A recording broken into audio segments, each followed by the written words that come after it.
So, good morning to all of you. I am Karthik and I am coming from Nannaya. I belong to NIT Pradesh. I work as an assistant professor there in the Department of Computer Science and Engineering. Am I audible to all of you? Yes. So, today's session will be a pretty basic session, right, on some introduction and foundations to quantum computing. Okay? And as many of us expect, this quantum computing area, though it has a lot of jargons associated with it, right, it's really very intense with respect to mathematics. Right? So without linear algebra and without the intense understanding of vector spaces and how things operate at a very, very micro level, it's very hard for us to intuitively understand what happens at the macro level. Right? So, unlike other trust domains like machine learning, deep learning, right, where we have a lot of rosy things to show, today all I have to show are equations and mathematics and symbols. So hope you will bear with me and you'll try to understand the fundamental building blocks of quantum computer and what is quantum computation. Right? So though it looks dull, once you understand the fundamentals, it's easy and it generates a lot of interest and you can sustain that interest. So let's start our discussion. I do not assume any basics from any of you. I'm pretty much starting from the ground up. So if at all you feel that I'm getting ahead and you are not able to follow a certain concept, please stop me. I'll be able to repeat it. Okay? Or I'll give some more examples to clarify. So let's first understand these fundamental phenomena and these fundamental entities when it comes to quantum computers. We know about classical bits, right? So what is a classical bit? A classical bit has two states, binary states, right? 0 and 1. And we find a lot of applications of a classical bit in the real world scenario. Let's say if you have a switch, we describe the off state of a switch using the bit 0 and we describe the on state of the switch using the bit 1. Right? And similarly, we have seen immense applications in digital logic design, microprocessors, microcontrollers, where these ones and zeros correspond to both data items and also control signals. Right? 1 usually means something is on, 0 usually means something is off. Okay? So it's quite intuitive for us to imagine the physical analogy of these classical bits, being 0 and 1. But what are those quantum bits? Right? So how do we compare this classical bit with the quantum bit? I'm going to use a mouthful of terms here, but I'll explain what I mean. A quantum bit, we usually abbreviate this as a qubit, taking the first two letters from this word followed by the suffix bit, we call it as qubit. Right? So it is just a ket in this space of R squared. If you deal with two-dimensional surfaces, if you deal with a three-dimensional space, it will be in the complex space of C squared.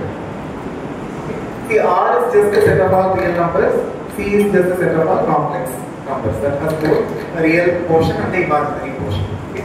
Of course, if you take any book on basic quantum computation, things would have been explained using complex numbers. But I do not wish to follow that approach today because it is already as counterintuitive as possible. If I start all the discussions with complex numbers, it will be even more counterintuitive for a beginner. So let me just assume a real space. Right? We just assume all of that we are dealing with are two-dimensional spaces. So the moment you want to transform that two-dimensional space into three-dimensional space, the only change that we need to do is to shift this R to C. The space of real numbers, the space of complex numbers. Now what is a ket? This ket is basically a column vector. All of us know what is a vector. So what is a scalar? Scalar is just one number. Right? Let's say if I say 2, 3, 2 is a scalar, 3 is a scalar, 4 is a scalar. This step has a magnitude and it also has a sign associated with it. Right? So say the plus or minus. But what is a vector? A vector is basically a collection of scalars. right, which has some dimensionality.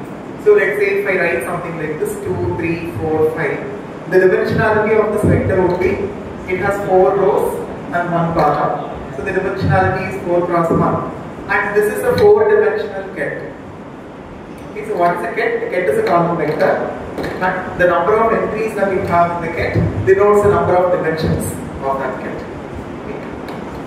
Now there is another fundamental component, which is also a vector when it comes to quantum computation. We call it as a prop. So a column vector is a ket. A row vector is what we call as a prop. Okay. So these notations, this ket and prop, these are derived by Paul Dirac. These basically come from quantum mechanics. We call it as Dirac's notation. D-A-R-A-C, Dirac's notation. People usually use these notations in quantum mechanics and also in quantum computations. Okay. Now what is a row vector? This is 4 cross 1. This is 1 cross 4. Okay, so this is a row vector and this we call as a prop. So if you give some names to this, let us say this we call it as A, and let's say this we call it as B. In Dirac's notation, we denote a ket like this. Okay, you put a vertical symbol followed by the name of the vector followed by a greater than symbol. So this is the symbolism corresponding to a ket. Similarly, in Dirac's notation, we denote a block like this. You put a less than symbol, you put a B, then you put a vertical line. Right? So this is how we denote a block. So far so good. So what are bras? Bras are column vectors, bras are row vectors, right? And kets are column vectors. Now what is a qubit? A qubit is basically a two-dimensional ket. That's it. Okay? So a qubit is nothing but a two-dimensional ket. Okay? But let us understand the intuition behind the qubit. Let's say if I create a qubit called Q0, and let us say that I write this qubit like this. I write some amplitude here, C0, and then let me have a ket, call it a 0 ket, and then B0, let me have a ket, call it as a 1 ket. Okay. So see, don't worry about these notations 0 and 1, these are just names that I am giving for those kets. Right? So 0 ket and 1 ket, and C0 and D0 are the probability amplitudes of those kets. Okay. So this is how symbolically we represent the qubit.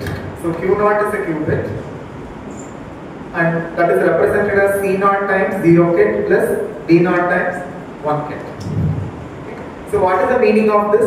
While a classical bit can only be in one of these two states at any given time. Right? A classical bit can either be a 0 or a 1. Can a quantum bit be in the same 0 and 1 state? Yes. So let's say if D0 is 0, then this term vanishes and the C0 will be 1 and the quantum bit is entirely in the state 0. Similarly, if C0 is 0, this term will vanish, D0 will be a 1, so the quantum bit or qubit will be entirely in the state 1. Okay? So quantum bit can also be in one of these two states 0 and 1, and in addition to that, it can also be in the superposition of these two states. Right? Because the C0 and D0 has some degrees of freedom. They need not just be 0 or 1. Okay, so the C0 can be 0.5, D0 can be 0.5. Okay, so C0 can be 1 by root 2, D0 can be 1 by root 2. It has certain degrees of freedom. Right? So this means that this qubit can be in the superposition of states.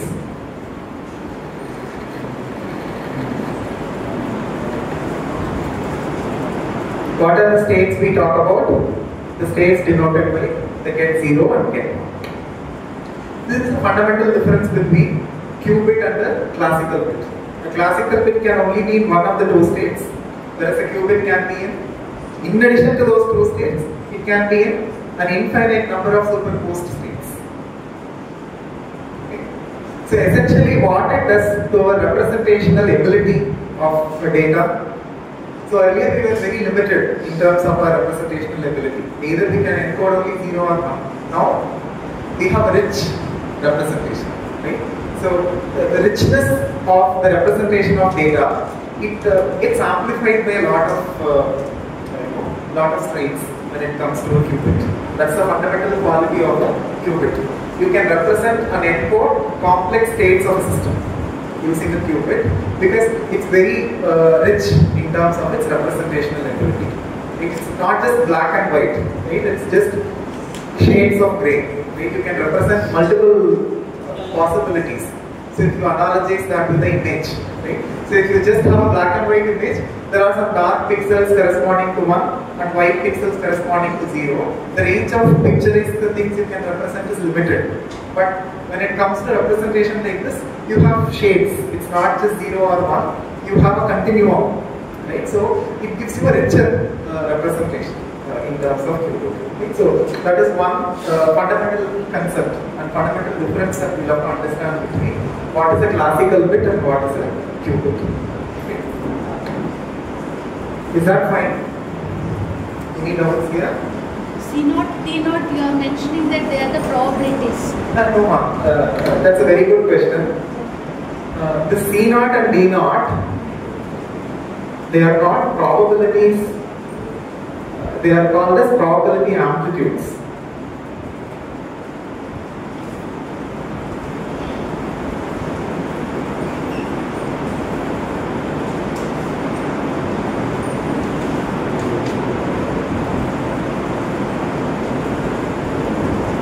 These are not probabilities. For example, I'll give you an interpretation. We're jumping ahead but still okay. Let's say that I have a qubit that looks like this.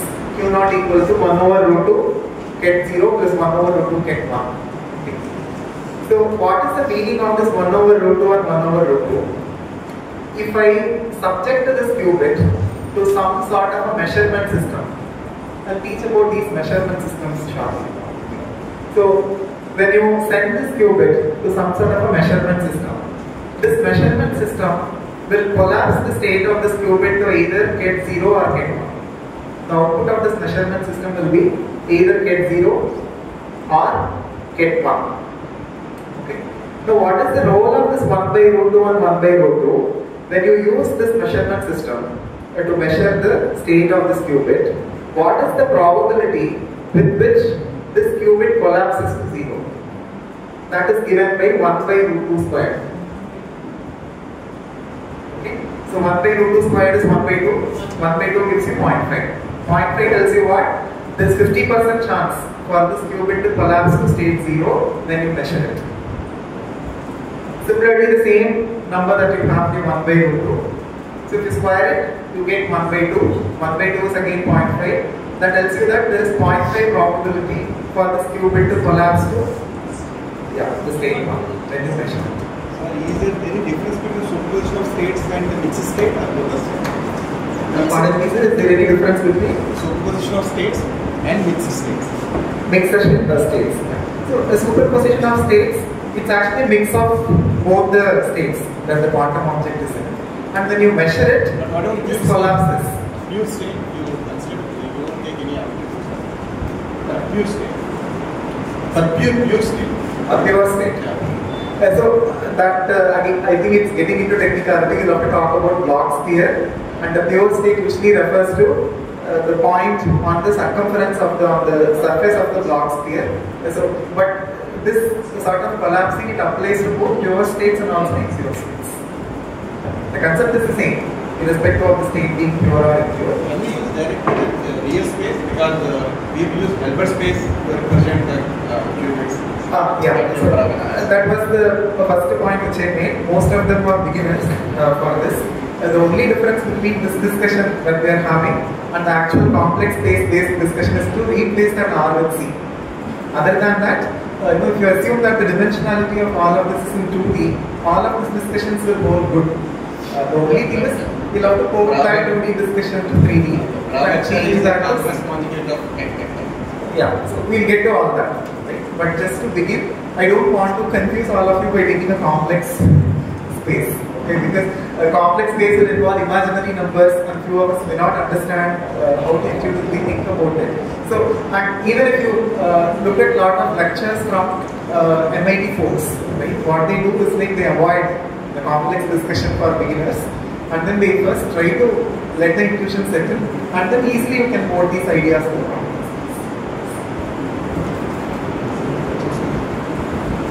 Any questions or any further doubts? I mean, if you don't understand what is a pure state, what is a block sphere, don't worry. We are just, sir is miles ahead of all of us, so we'll just go step by step. Okay. Right. Shall we proceed? Okay. Now, the next important concept for us all to understand is how do we represent these qubits in a computer? Right? So we know how to represent these classical bits in a computer. So how do we store classical bits in a computer? Let's say 0 or 1. How do we store it in a computer?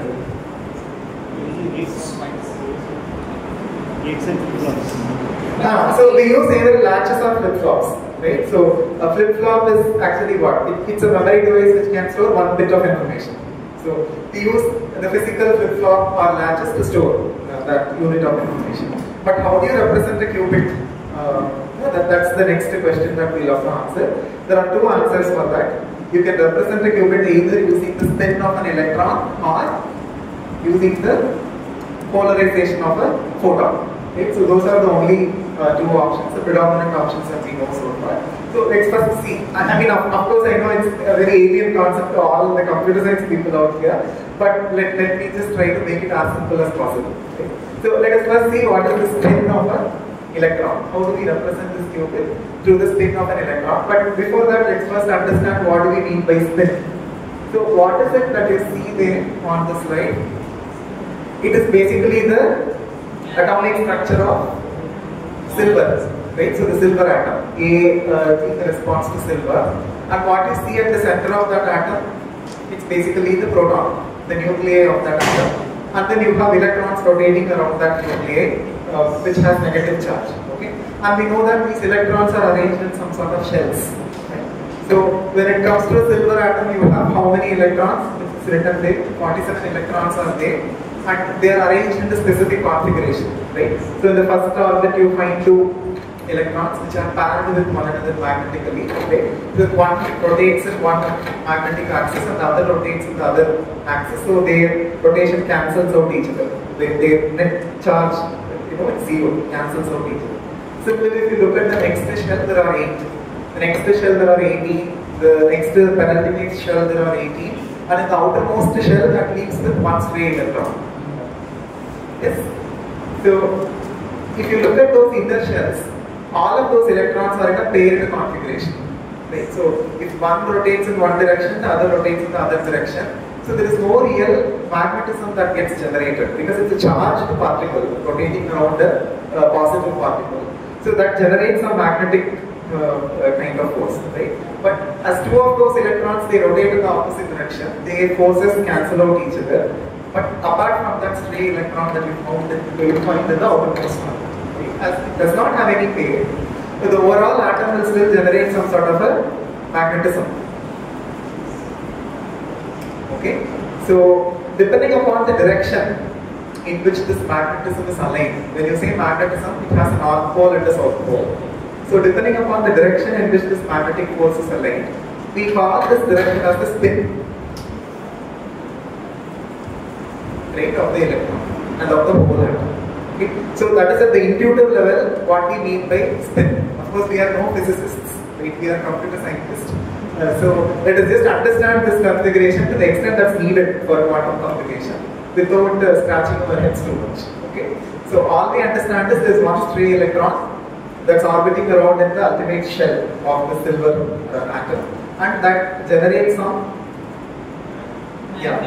magnetic pole, right? So north, which has north and south axis, and that pole will be aligned in some direction, either vertical direction, north pointing up and south pointing down, or in a horizontal direction. So the axis could have gotten aligned in any direction. So basically this atom, it acts like a small magnet. Is that clear? Now we have understood this, what to say, magnetism related property for that silver atom. Now let us look at this experiment that was done by Stern and Gerlach. Okay. So what they did, they tried measuring towards which axis this magnetism is aligned. Okay. So there is a magnet with north axis and south axis. Now the objective of this experiment is to assess in which direction are the axes aligned, the north and south axis aligned. So what they did was, they fired this silver atom from that source, right, via the south and the north magnets as they are arranged, as you see there. Okay. So the south magnet is a little bulky, it is protruding outward, right, towards this path, and then the north magnet is a little, what to say, it's not as bulky, right? So its effect on the particle that's coming in between that path will be a little less pronounced as that of the south magnet. Okay. Now you imagine silver atoms having this configuration. Right? So what is this configuration? The north axis of that silver atom is aligned up. The south axis of that silver atom is aligned down. What will happen to such silver atoms?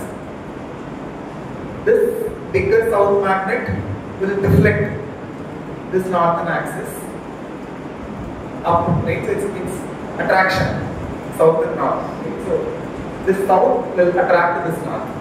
Similarly, this north also will attract this south. Okay? But the quantum of attraction of this north with this south will be a little lesser than the south with this north because of the power of this magnet. So what happens? Such silver atoms will be deflected upwards and will hit this spot on the film. Okay? Is that fine? Okay. Now similarly, you imagine the axis that is of this form, where the south is pointing up, north is pointing down. What will happen in that scenario? This south will be repelled by this magnet and this north will be repelled by this magnet. But the quantum of repulsion exerted by this south magnet is higher than this north magnet, so that gets deflected down. Okay. Now imagine those silver atoms which have a horizontal axis that looks like this. It's neither aligned in the vertical direction, it's only aligned in the horizontal direction. So then both of these will not have any impact on the trajectory of such atoms. They just will travel straight and then hit the filament straight. Now, this NS axis need not just be aligned in a horizontal or a vertical manner, right? So it has 360 degrees of freedom. It can be aligned in any way possible. So when you conduct this experiment, what is the characteristic that you expect to see on the film? We expect to see a continuous blotch of points, right, from the extreme top till the extreme bottom. But that is not what the outcome seems to be. The outcome is always either on the top or on the bottom, right? So that tells you what?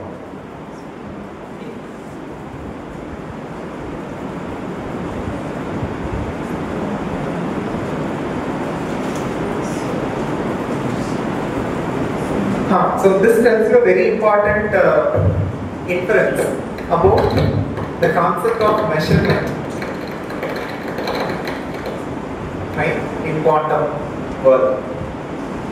I'll give you an analogy to understand this as well. Let us say that we are throwing a ball up.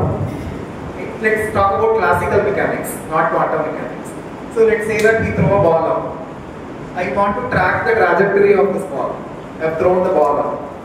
Now, what and all physical phenomenon will affect the trajectory of this ball? Maybe the mass of this ball, the velocity, the height from the ground from which I threw the ball, the angle at which I exerted the pressure and threw the ball, right? So all of these properties can be measured easily, let's say by a radar gun that you have. The radar gun will continually fire some photons at the ball. It will be able to track the velocity of the ball at different time instants, and it will be able to predict the trajectory of the ball very easily, right? So that is the classical mechanics world, right? So this measurement is happening by firing a stream of photons from the radar gun on the ball. Okay? Will that affect the state of the ball? Yes, it will affect. Right? Photons are also particles. You are hitting a stream of photons on the ball and you are interacting with the state of the system. Right? Of course, it will affect the state of the world, but not to an extent that it alters the trajectory of the ball, because the mass and the other properties of the ball, it's very huge as compared to the tiny photon particles that the radar gun hits the ball with. So usually when it comes to classical mechanics, what people do is they ignore the effects of this measurement on the state of the world. Okay? So in classical mechanics, when we do measurement of something, about the experiment, we ignore the effect of that measurement on the state of what is being observed. But that is not true in the quantum world. Right? In the quantum world, things are so small, things are so tiny. Right? Even when you see it through your eye, the light that it emits and then it hits back, that affects the state of that particle. Okay? So the fundamental difference between this classical world and the quantum world is even your observation or measurement will affect the state of the quantum world. So whenever you deal with quantum computation, whenever you deal with quantum mechanics, this measurement cannot be taken away from the theory of what you are working with. This measurement has to be part of the theory. Okay? Is that fine? So all these are some small nuances that we have to understand about the differences between the quantum world that we are dealing with and the classical world that we know.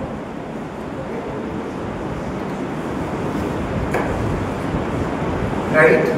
So if this experiment is clear, let's understand this further. Let us say that this is the orientation of the magnetic axis of that electron. Now this is the arrangement of your magnet. You can arrange the magnet in any way. Right? So here you have placed the south on the top, north on the bottom. Now what will happen? This end will get attracted to this bigger S and that effect is pronounced. So your dot gets put here. Similarly here, we have flipped the axis. South is now on the top, north is on the bottom. Now what happens? This rippling force of this S with S will be far greater. So your particle gets jotted there. Now this is interesting. We have flipped the direction of the measuring apparatus in a horizontal manner. Right? Where here you have M, here you have S. The particles are fired in between these two. Now the magnetic axis, the actual axis is looking like this. What will happen now? Again, of course, this M will get attracted to this S more. Right? Hence the particle finds its place here. So just different representations so that to make sure that you understand the outcome of that experiment. This is one another configuration where the axis is flipped here. So this repellent force of the south with the south will be more, so that this gets deflected towards this left. So those are not the only directions with which you can measure the axis. You can rotate it arbitrarily. If you assume that this vertical axis is 0, as you flip the angle of the apparatus from that 0, that gives you different measuring apparatus. Okay? And all of these apparatus will correspond to some orthonormal basis, using which we will carry out measurements in the quantum world. So I'm again uttering a bunch of jargons, getting ahead of myself. Don't worry if you don't understand, we will look through the mathematics. So that measuring apparatus is not set in stone, right? You don't necessarily have to have either a vertical axis or a horizontal axis. You can rotate that magnet in any angle that you want, and then the deviation of that axis with respect to the vertical axis is what we call as theta. Okay? And this will affect the way that we define the orthonormal basis when we set up a measurement unit for a qubit. I'll come to the details.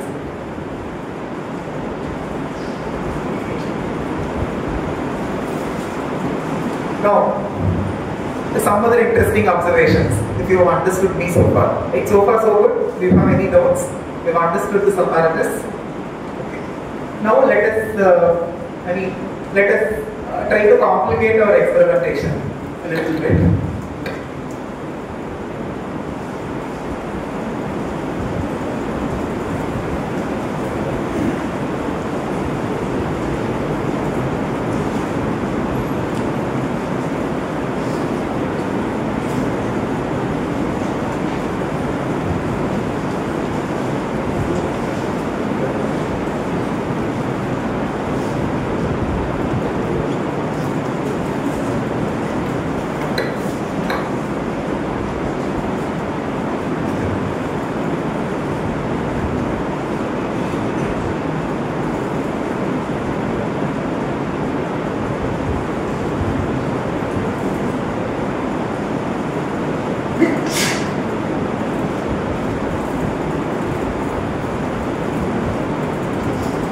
Now let us assume that this is the apparatus through which I am sending the silver atom, and the axes are aligned like this.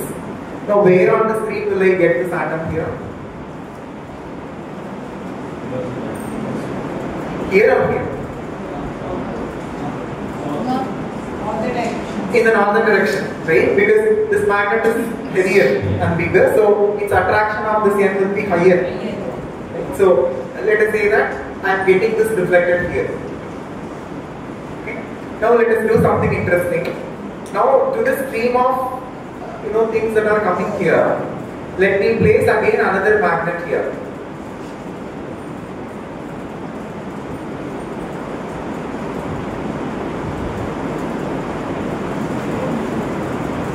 Now what do you expect to happen here? Yeah, it's a no-brainer. Again, it will be deflected further out. Okay? And similarly, if I reverse the axis, what will happen? And if I set up another apparatus here, it will keep getting deflected down. Okay? So, this talks about the deterministic behavior of your qubit. Right? What is the deterministic behavior here? If the measurement axis is the same, okay? If you measure it now, let's say at time instant t0, and if you measure it somewhere down the line at time instant t1, the output that you get will be the same. If you assume that this alignment ns corresponds to 1, the output that you get will be 1 here, the output that you get is again 1 here. Or for those of you who wish to track it in terms of symbols, if you get n as the output here, n is the same output here. So if you repeat the same measurement on the qubit, the output that you get is deterministic with the same orthonormal basis. Okay, that is the inference that we have. Now let's make it a little interesting. For these stream of atoms which are coming this way, I am going to change the orientation of this measurement basis. So let us see what happens then.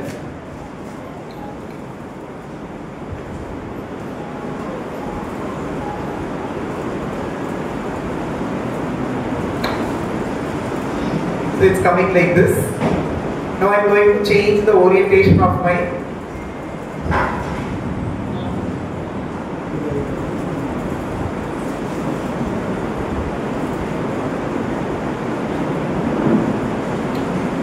I'm going to measure this horizontally through a horizontal measurement unit.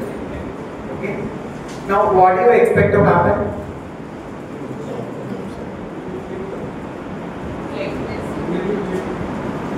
So this is where quantum computers start to behave in a counterintuitive manner. Okay? So now what happens is exactly half of them, right, will go n, half of them will go s.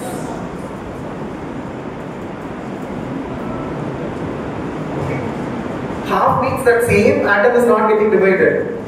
If you fire a stream of atoms here, let's say 100 atoms are coming this way. Okay.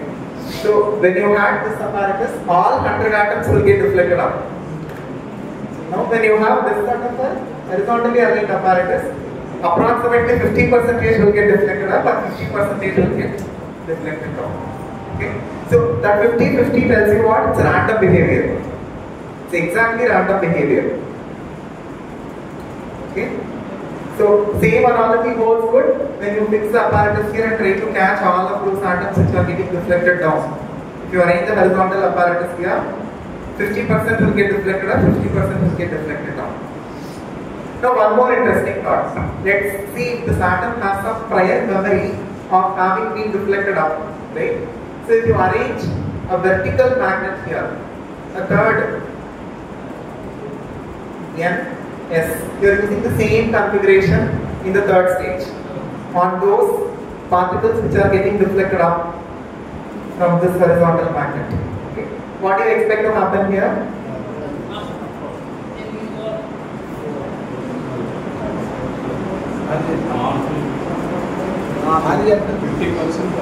Again it's random, right?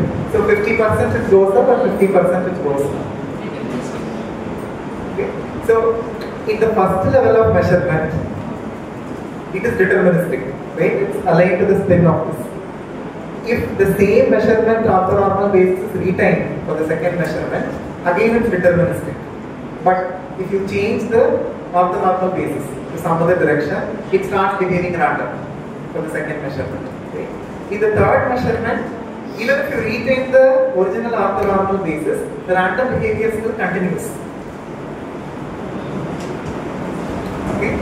So these are some important measurement related integrity when it comes to qubits. Okay. Of course, mathematically a lot more happens. I'll come to the math part of it a little later towards the next part. Now, we have already solved one problem which classical computers cannot. What is that? Very good, random number generation. We struggle a lot for generating random numbers, right? All we have so far are only pseudo-random number generators, where we have some sort of a generator, we give a seed, and then we input that seed x naught and we keep generating random numbers. But it's pseudo-random. No matter how cleverly you design that random number generator, still it's a deterministic process that generates it, and hence you will find some higher order correlations. Okay? So it's very hard for you to generate truly random numbers using classical computers, but now you are able to generate truly random numbers using a quantum computer, where the second and the third level of numbers that you are generating are truly random bits sequences. Half of them are 0, half of them are 1. You never know when they will come up, when they will come down. Okay. But here you need to be a little cautious about discerning between true randomness and randomness which is induced due to sensitivity for initial conditions, right? So this is induced randomness. I'll tell you the subtle difference here. It's very important to understand this. For all the classical systems, right, though we think that it's truly random, it's not so. I'll give you an example. If I go to a probability and statistics class, what is the first example that I teach students? I start talking about coin tosses. So the coin toss, dice, all of those are the initial, physical analogy are used for letting the students understand randomness. But are those truly random, or are we cheating students? We are actually cheating students, right? It's not truly random. I'll tell you why. Let's say there is a coin, okay? And let's assume that it's a fair coin. It doesn't have any ridges on either side of the surface. It's truly a fair coin. And depending upon the height from the ground I'm holding the coin, depending upon the weight of the coin and the orientation of the coin on my finger and the force that I apply through my finger on the coin and the point of impact of my finger on the coin, if I apply a classical, mechanical equation for that, right, what will happen? It will be able to precisely predict how the coin will flip and on what phase will the coin land on the ground, right? So why it looks random to us is because the sensitivity of the outcome to the small changes in the initial conditions of the system. If I hold the coin a little like this, the outcome may change. If I hold it like this, the outcome may change. But it's not truly random. A classic mechanical system, through some temporal equations, will be able to predict what is the outcome of that. Similarly, die throwing, it's also not truly random. So, in the classical sense, what we call as random is not truly random. It's not random, that's all, right? It's not random, it's deterministic. The phenomenon is deterministic, but still we associate this notion of randomness because we don't know the outcome, how the outcome is getting affected due to the sensitivity of the phenomenon to the initial conditions. That's what we call as randomness. But in the quantum space, right, what we talk about here is truly random. There is no hidden variables which you can add to the mathematical phenomenon to make this randomness go away. Okay? So, see, usually in mathematical models, if you want to make the randomness go away, if you want to de-randomize mathematical model, the typical technique that we use is to add a bunch of latent variables. Right? Those variables are something that probably we may not know yet, which are not observable, but by seeing some evidence, you'll be able to infer something about the distribution of that variable, about the behavior of that variable, to make your system robust against uncertainty. Right? So that is what we do with the probabilistic graphical models. Right? And even in some deep neural models, we add some latent variables, variational models. But irrespective of how many attempts you do to add such latent variables to a quantum model, you can never make the randomness go away, because the randomness is truly there in the physical phenomenon. A small one. Yes. So in third case, even though we use the same orthonormal basis, it's still going to get randomness. Yes, yeah. It goes random. That is the observation. And if you ask me why, the mathematics of it comes later. Next half we'll deal with the mathematics of it. So it's truly random, as I say. So because of this true power of randomness rate, this can actually model real world randomness better than the classical systems. Classical systems are only pretending to model real world randomness. That's where we hit the resolution limit. We are calling certain problems as being too hard to solve and so on. But for quantum systems, some problems may be solvable. Right? But again, I know I'm jumping here and there because the nature of this domain is such. There's so many terms that we'll have to clarify. There is again usually a misconception between students of mine thinking that this quantum computers is a solution for all undecidable problems. Not so, right? So of course I hope you all know, right, what is the term undecidability stand for. Undecidability means if I say that some problem is undecidable, we cannot come up with an algorithm to solve that problem. Okay? So what is an example of undecidable problem? Post-correspondence problem. Then you have halting problem. Then you have so many undecidable problems about languages that arise in the literature. If you give a context-free grammar and ask if the grammar is ambiguous, there is no algorithm that can determine whether the grammar is ambiguous. And most of the properties about recursively enumerable sets are undecidable. You cannot design any algorithm for solving such problems. Okay? Those undecidable problems still cannot be solved using any powerful quantum machinery that you have. But some problems that we thought to be intractable have no realization of quantum speedups. Right? So the two such examples that I can give you are the factorization of integers. Right? What is the name of the algorithm? Shor's algorithm that can factorize big numbers. So exponentially faster than how a classical computer can factorize big numbers. Okay? And even this algorithm is sort of threatening the security levels of all the cryptographic systems that we know, because all the cryptographic systems rely on the hardness of this factorization. Okay? So that has been challenged by Shor's algorithm. Then another algorithm, probably you might have heard of it, Grover's algorithm, which can search an unsorted database better than a classical computer in quadratic speedup, not exponential speedup, but quadratic speedup. Okay?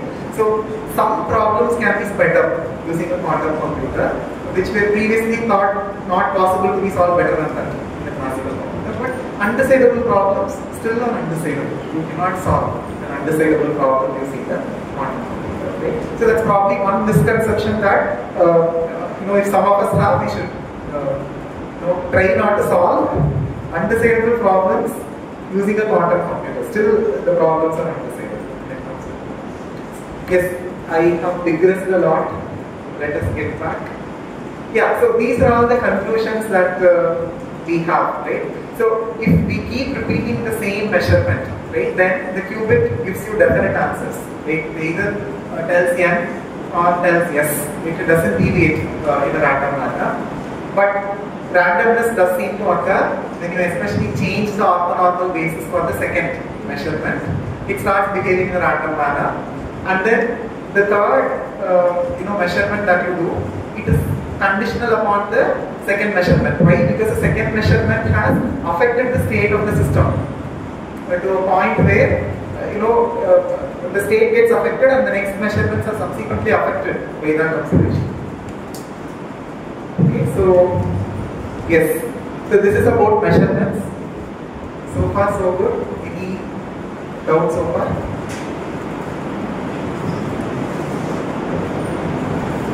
So what have we understood so far? we now know what is a classical bit, what is the difference between a classical bit and a qubit, and we know how to represent a qubit in a computational system. Right? One method of it we know, how to represent it using spins and the magnetic field generated by spins. And this is like misnomer here. People usually say measurement of spins, right? But you cannot physically measure the spin. Here we just, indirectly measure the spin, direction of the spin through the magnetic field. So this is like misnomer. We are not per se measuring the spin, we are indirectly measuring it. So if there are no doubts, this we again already spoke about. The fundamental difference between classical mechanics and quantum mechanics is the fundamental nature of randomness. Classical mechanics, we wrongly call some deterministic phenomena as being random, but in quantum mechanics it's true randomness, which you cannot make it go away by any infusion of any latent variables or hidden variables into the mathematical form. Right. Now this brings us to the second way of representing qubits. Right. So the first way is actually electronic spins. The second way is polarization of photons. Right. Again, it's very easy to understand. See, you have two polarized sheets here, right? So which are all polarized in the same direction. So this sheet is also in this direction. This sheet is also polarized in this direction. Now, when you overlap these two sheets, either partially or completely, and when you pass light through these sheets, right, whose polarization angle is the same as the polarization direction of these sheets, right? Then obviously the light will flow through the sheet because its polarization angle is the same as that of the polarization angle of these sheets. So it will let the light flow through. Right? You know, right? The polarization angle of the photon is perpendicular to the direction in which the photon travels. If the photon travels in this direction, its polarization angle will be perpendicular to the direction. And then there is this polarization angle associated with the sheet. Right? So if the photon's angle is aligned with this polarization angle of the sheet, it permits the photon to pass through. Right? If it is perpendicular to the polarization axis of the sheet, then such photons get absorbed by the sheet. That's the behavior of the sheet. Now, consider this arrangement. So what have we done here? We have two sheets. The polarization angle of the sheet is vertical. The polarization angle of the sheet is horizontal. Okay. So what will the sheet let through? The sheet will let through all the photons whose polarization angle is in this direction. And this sheet will let through all the photons whose polarization angle is in the horizontal direction. And will absorb all the other photons, okay, whose angle is perpendicular. Now, when you overlap these two sheets, what do you expect to happen? Light gets cut off. Okay, obviously, right? Because see, what will this sheet permit? This sheet permit only photons whose angle is this. That sheet will block all the photons whose angle is this. So nothing will get out. Okay, as simple as that. So what are these grey areas representing? These grey areas represent, the darkened areas represent absence of light. As you just keep overlapping these films, the passage of light gets completely restricted. So that is this two-film experiment that we have. Now, just like how counterintuitively when we took a second and a third measurement something happened, here also something counterintuitive happens. Now what have we done? It is this two-sheet arrangement that you saw in this slide. But we have now inserted a third sheet whose polarization angle is 45 degrees in between the two sheets whose polarization angles are opposite. Right? Now what happens? It's something interesting. These regions are completely blacked out. These regions, right, where there is no presence of this third sheet in between the two polarized sheets, the opposite direction. These directions are completely darkened. But you see light crossing, some photons crossing the intersection region and coming out of all of the three polarized sheets. Again, that is something that is counterintuitive to we expect the light to be blocked, right? But some light comes out. When you insert a third polarized film in between the two polarized films in the opposite direction. This also suggests what? The second polarized film, which is at the 45-degree angle, it interacts with the photon that's passing through the first sheet, and it does something truly random to the axis and the polarization direction of the photons passing through. Okay? And that's what is causing the light, the overlap region to come out. Okay? Now you can analogize this to the spin experiment that we have. Okay? Just like in the north-south sort of example that we had, it is very similar. The analogy is quite similar. Okay? When the light comes out, you assume that it is 1. When no light comes out, it is 0. Right? You can analogize that to some two states, and then, when the light partially comes out, if you pass some 100 photons through it, if 50 of them comes out, 50 of them doesn't come out because of you inserting a 45-degree shifted thin film between the two films. That's a random behavior. Okay? So an analogy can be drawn, just like how we have spoken about the electron spins of silver atom. But though it's easy for you to imagine, if you don't understand this mathematically, it's okay, no problem. If you understand either the spin model or this model, it's fine. Right. Now, let us get to the math of it, and let's try to understand all of this phenomenon through the language of linear algebra. Okay. So, because usually intuition fails when it comes to quantum computing and quantum mechanics, and so we'll have to resort to mathematical notations for us to understand them in the solid form. Okay. This we have already seen. What we see here is the V ket.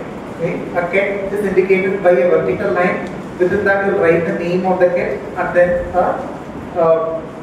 Greenman bracket. So it's a column vector. 2.5 minus 3. And as somebody pointed out, we are working only with real numbers here. But usually in real quantum systems, this will be a complex number. It will be of the form A plus or minus IB. A and B are some real numbers. Okay? And the discussion that we are having here is in a two-dimensional plane. That's why we are having this lenience of talking only about the real numbers and omitting complex numbers. But you can easily port our discussion to a complex space. And what is this? This is a bra. Okay, the name of the bra is W, and it's indicated through this notation, less than W, a vertical line, and you have 4 elements here, 1, 0, minus 5, 23. So it's a bra of dimensionality 4. So these are the two fundamental vector units in quantum algebra, right, or linear algebra as applied to the quantum context. Now how do you visualize a ket? Of course this we all know. You have two dimensions in the ket. So this corresponds to the x-axis and this corresponds to the y-axis. And these are all the same sort of ket, which are drawn using different initial points. Okay? So the ket represents 3, 1. But this has been drawn using origin as the initial point. And this has been little shifted to the point 1, 2. And we have drawn it from 1, 2. And this we have drawn starting from the negative quadrant. Okay, that's the only difference. But all of these three represents ket. Okay, the same ket, 3, 1. Now how do you compute the length of a ket? We compute the length of the ket similar to how we compute the length of a vector in a metric space or a Euclidean space. So if this A ket comprising of n dimensions A1 to An, then the length of the ket is indicated by the ket, you put that inside a vertical line, right? So that is the length of the ket. That's given by root over A1 square plus A2 square and so on up to An square. So what is the length of this ket? 3, 1, root over 10. 3 square plus 1 square, root 10.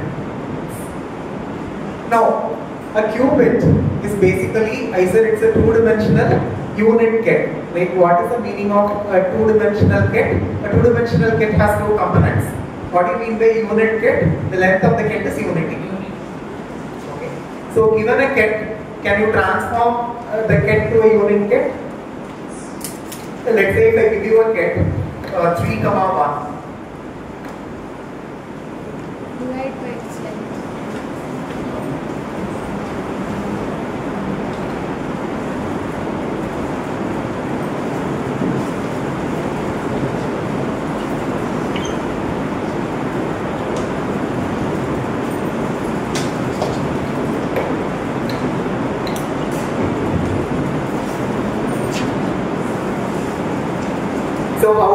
get the unit get for this A, let's say U is the unit get,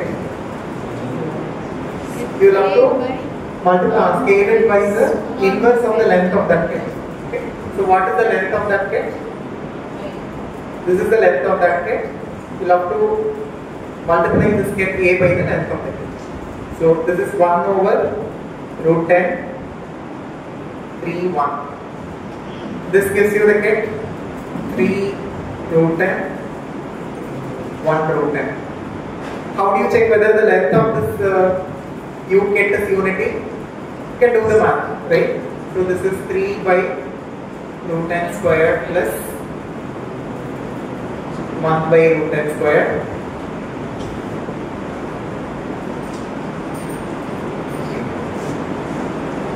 So in general, if you multiply a ket by some scalar, what is the effect of that on the ket geometrically?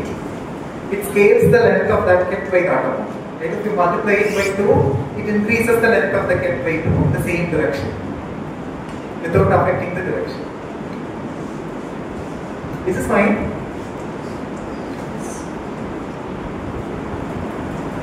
So this we already looked at. So you can apply a scalar multiplication operation on the ket and hence on the qubit. The qubit is basically a unit ket in 2 dimensions. So if you multiply some scalar C, with the ket, it just has an effect of multiplying all of the entries by C, scaling all of the entries by C. This is the same computation that we have seen here. Given any ket, you can convert that into a unit ket by multiplying, scaling that by the inverse of its length. So that is the same computation. Now let us look at how to add 2 kets and what is the geometric interpretation of addition, of adding a 2 ket. Adding 2 kets. Let's say this is ket 1, n dimensions, this is ket 2, n dimensions. The addition of these 2 kets is indicated by A plus B. It is the same as the vector addition, right? So you take components A1, B1, get them added, and you put them in the ket form. Geometrically, what is the meaning of this?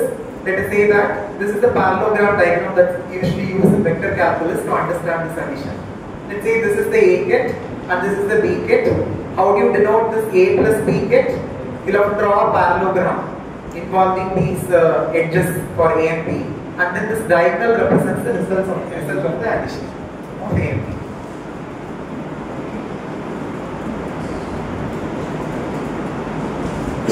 I hope you are able to understand this, right? So how do you get this point from A and B geometrically? See here, the B ket is starting at the origin. Now what you do is you transform or shift the B ket in such a way that instead of starting at the origin, it starts at the terminal point of A.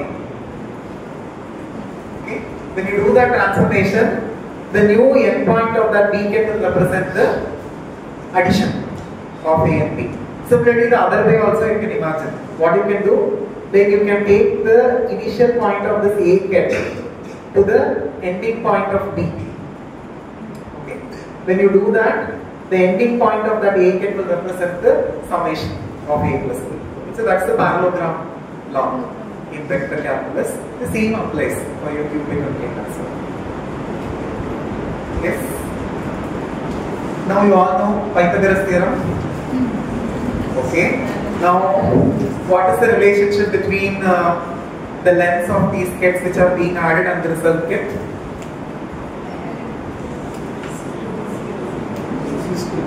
I'll give you a minute. Now you guys have all been asking me questions. It's time for me to ask questions. Think for a minute and let me know. Like, what will happen if you apply Pythagoras theorem on this?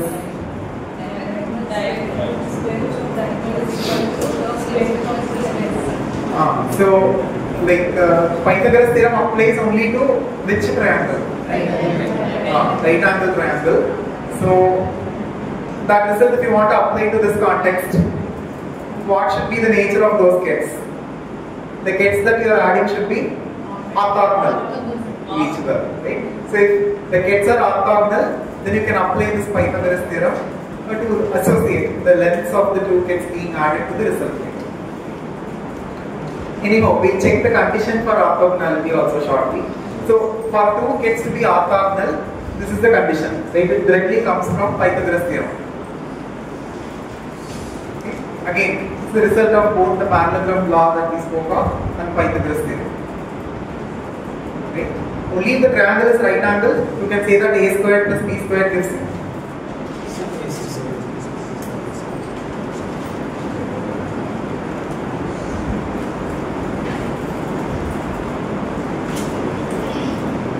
Explanations are needed for this, is it clear?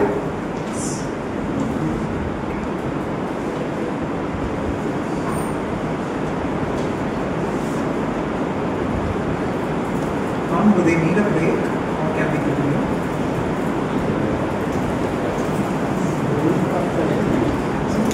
It's okay for me. Some of them are seeing watches. I assume that they need some break. It's a cue for a teacher to take some break.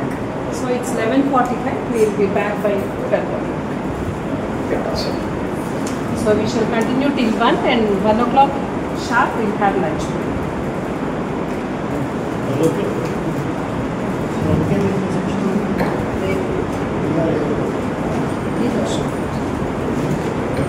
So you please just relax. First, only 12 question.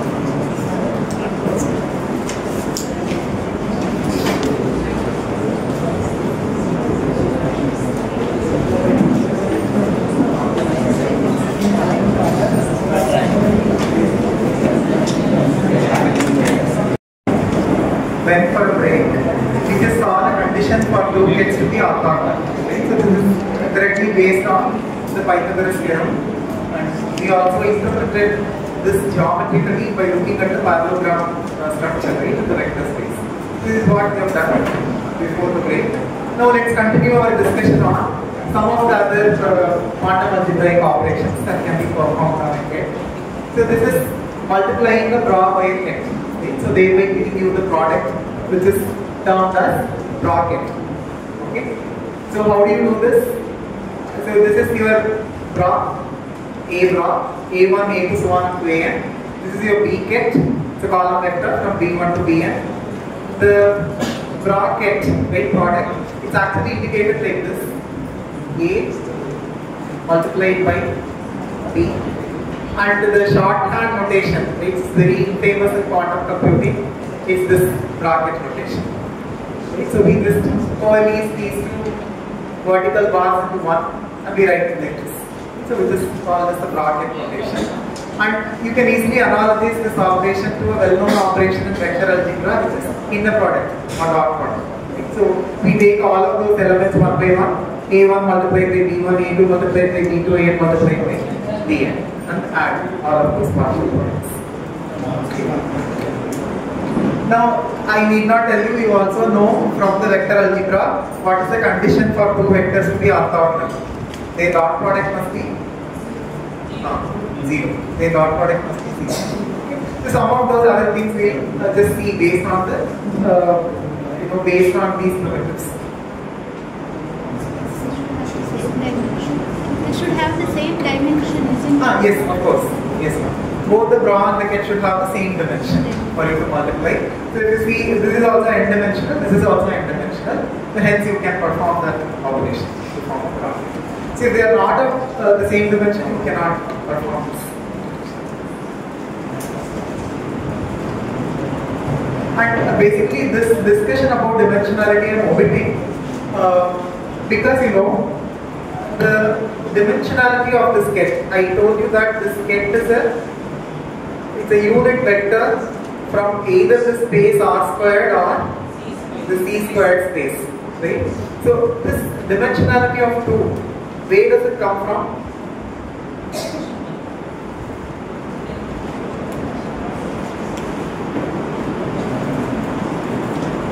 It comes from the distinct outcomes that we get while measuring, right? So while we measure, either it is, what to say, in this direction, in the perpendicular direction, whether n is aligned with the north or n is aligned with the south. Those are the only 2 possibilities, right?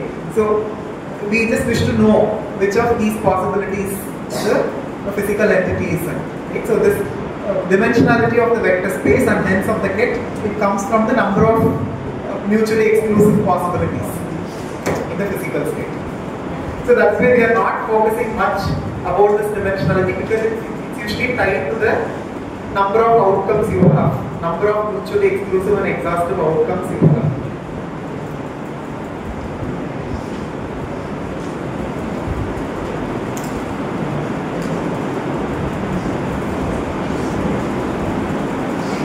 So in this case, it's just like, this may correspond to this particular ket, and this direction may correspond to this particular ket. It's only one of these two that our measurement is discerning. Measurements are usually indicated like this, or quantum measurement is discerning. So and hence it's only dimensionality 2. And when it happens in a two-dimensional plane, we use this real space. When it happens in a multi-dimensional plane, you go for complex numbers.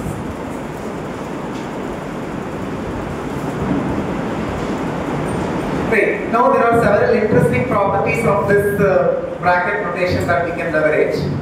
See, what will happen if you take this bra that comprises of entities from A1 to AN, this bra that comprises of entities from A1 to AN, and this ket that comprises of the same entities, and you form this bracket A and A. That will give you A1 squared plus A2 squared so on to AN squared. And you know that if you take the square root of that, that gives you the length of the ket A. Okay, so another way to find out the length of the ket A is square root of the bracket of A multiplied by A. That's very easy to understand. Okay.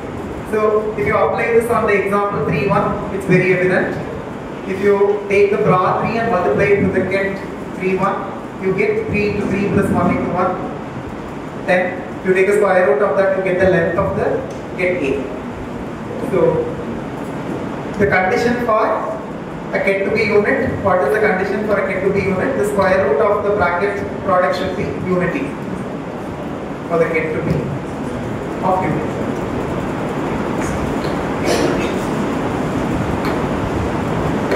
Now let us relate this bracket notation with orthogonality. Right? So we know that this bracket notation corresponds to inner product. We already know this result from vector algebra. When do we say that two vectors are orthogonal? Orthogonal means they are 90 degrees with each other. So when do we say that? When their inner product or dot product is 0.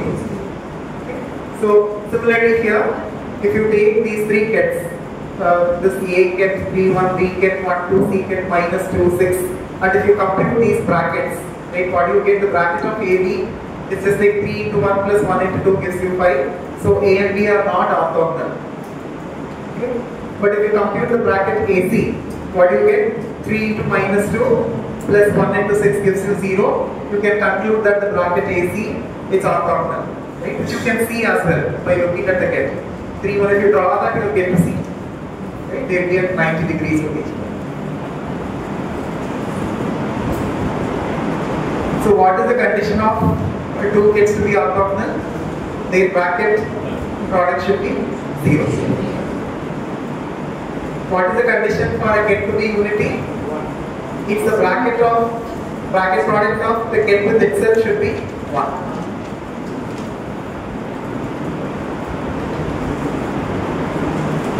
Now let us mathematically derive this orthogonality condition. Again, very easy to understand, nothing complicated. Just a few steps spelled out here. So this is your A ket, A1, A2, and this is your B ket, B1, B2. And this is the addition of the A ket to the B ket. So I am taking these element wise and adding them. A1 plus B1, A2 plus B2 to form this A plus B ket. Okay. Now what is the square of the length of this AB ket? We know that is this, the bracket, right? This bra multiplied by this ket. So this gives you A1 plus B1 square plus A2 plus B2 square. Right? So the element wise product. So if you expand this, you get A1 squared plus 2 A1 B1 plus B1 squared plus A2 squared plus 2 A2 B2 plus B2 squared. So if you club all the A terms, B terms and then the AB terms, you get this. Right? What is this A1 squared plus A2 squared? That's the length of the ket A squared. What is B1 squared plus B2 squared? Length of the ket B squared. Now what is this? This is 2 into, this is the bracket product of A times B. Okay, so this becomes 2 into a times b. Now, what is there on your left hand side? This is a plus b squared and this is a squared plus b squared, right? So this is as per the Pythagoras theorem. If the get a and b has to be orthogonal, then this term should vanish. When will this term vanish? When the bracket product AB is 0. So this is the indirect way of deriving the condition for orthogonality, that the bracket product should be 0. Okay, simple enough, right? This looks a little messy.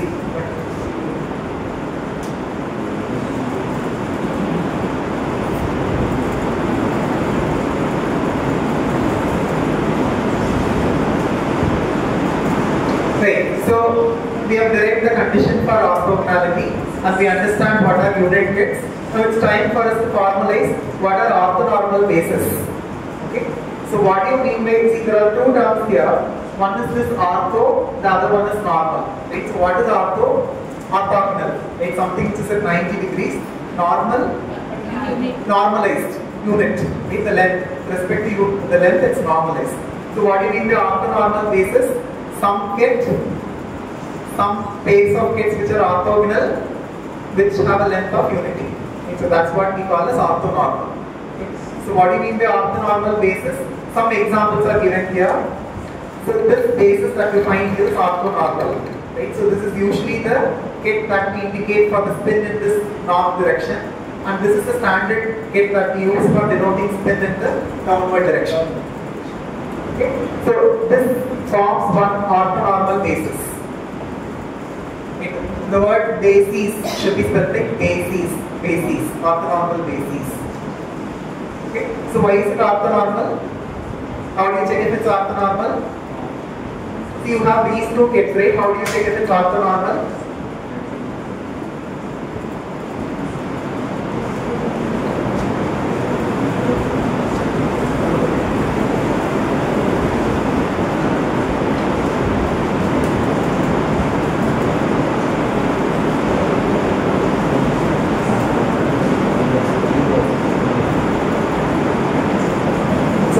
Check if it's orthonormal. First, you need to check orthogonality. Right? So, how do you check orthogonality? This should be 0. Either this or you can swap the arguments also. Okay. Both are one the same. Then, how do you check normality?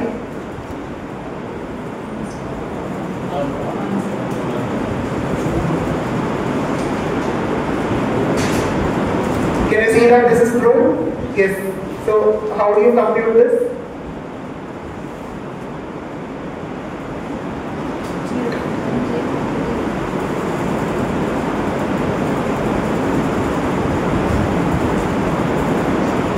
See, this is what? This is just the bra of this. Right? So, how do you write the bra of this? 1, 0 multiplied by the head of this direction. So, 0, 1. So, 1 into 0. Plus 0 into 1? 0. Okay. See, 1 into 0, 0 into 1. And you get 0. So this means that these two kits are orthogonal to each other. The vector space. Now how do you get this to be 1? This is bra 1, 0. The same kit, right? 1, 0. This gives you 1 into 1 plus 0 into 0, 1. Yes, so this tells you that the length of this is unit. Similarly here, this is 0, 1, 0, 1, 0 into 0 plus 1 into 1, 1. So all three conditions are satisfied. So this pair of bases that you have, this is an orthonormal basis.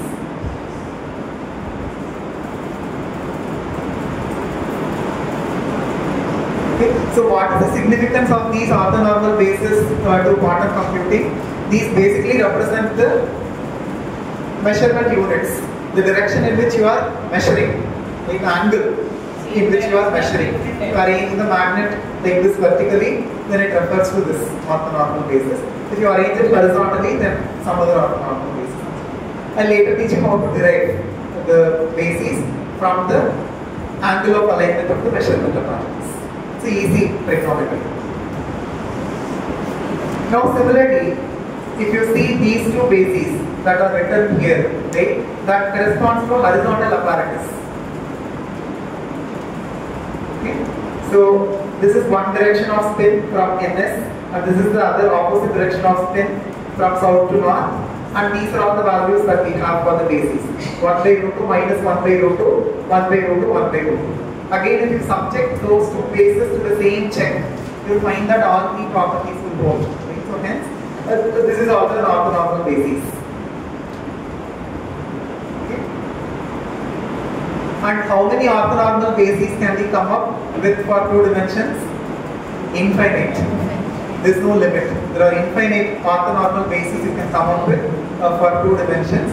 Out of those, some bases they are significant because they are aligned with the major axis of interest for us, like vertical axis, horizontal axis, 45-degree axis, and so on. Okay? And also, if you negate a particular ket, will that ket be equivalent with respect to the orientation? Yes. Think about it. In the vector space, if you negate a ket, what will happen?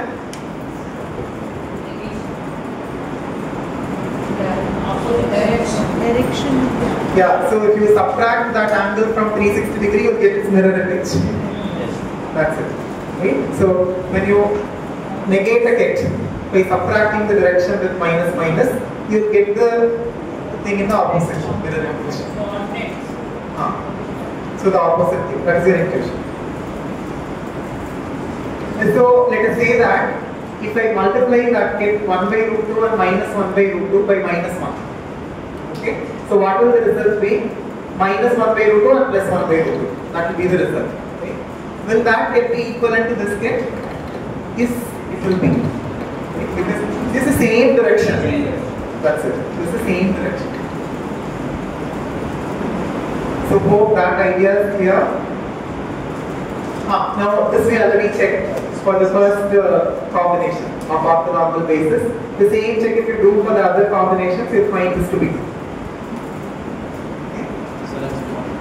Is there any relation between these and y basis and x basis? Yeah. So say z basis, one. Yeah. So these are in this direction, and the x basis and the y basis are in the direction of plus I, minus I, and we'll see the blocks now. Both are same representation. No. Like representation wise, the ket rotation will be the same. Plus I, minus I, like that will indicate, but they are not equivalent. They are in different directions of the blocks.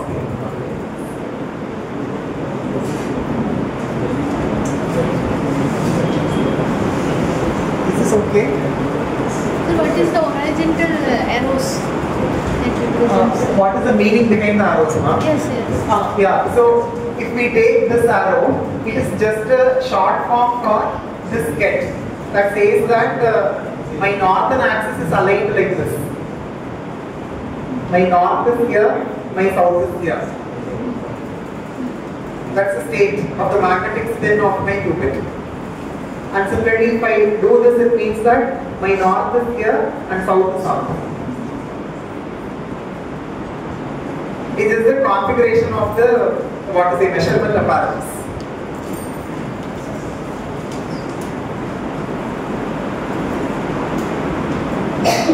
And there are infinite such bases.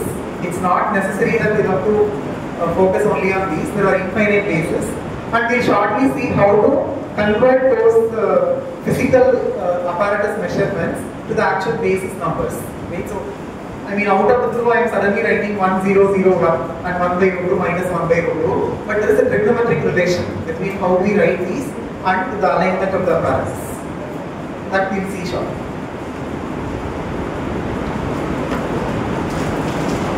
Okay, so far what have we seen? We have seen the properties of orthogonality and normal unit vector, right? So we just related these properties to the bracket notation. Right? With respect to the bracket notation, when can two kets be orthogonal? With respect to the bracket notation, when can a ket be called as a unit ket? That's what we have seen so far. And we have related back to the measurement apparatus, which is not fully discussed yet. We will come later. Now this is important. Given any vector, right? We will be in a position to express that vector as a linear combination of the bases that we select, right? So this property is very important to understand because this is what gives rise to the superposition of a qubit with respect to both the quantum states of the 0 kit and the 1 kit. Okay? It's a very easy property to understand. Let's just try to understand this with the help of some examples. Now let us say that this kit CV is what we have, okay? And we want to express this kit V, which has the component CV, with respect to both this kit and this kit. Okay? So how do we express that? V equal to some scalar multiplied by kit 1 plus some other scalar multiplied by kit 2. That is how we usually express it in the linear algebraic form. The same form we use here as well. So this V kit, which has the component CV, is expressed in terms of x1 is the unknown scalar, which we'll have to find out, multiplied by this kit that corresponds to this direction, plus some other unknown scalar x2 multiplied by this kit that corresponds to this southern alignment. Okay? Now, which values of x1 and x2 satisfy this equation? This one solution and that's a unique solution. You can take x1 to be C and x2 to be D. Okay? So this CD is expressible as C times 1 0 plus D times 0 1. Now what have we done? We have expressed that kit V as a linear superposition of the two kits 1 0 and 0 1.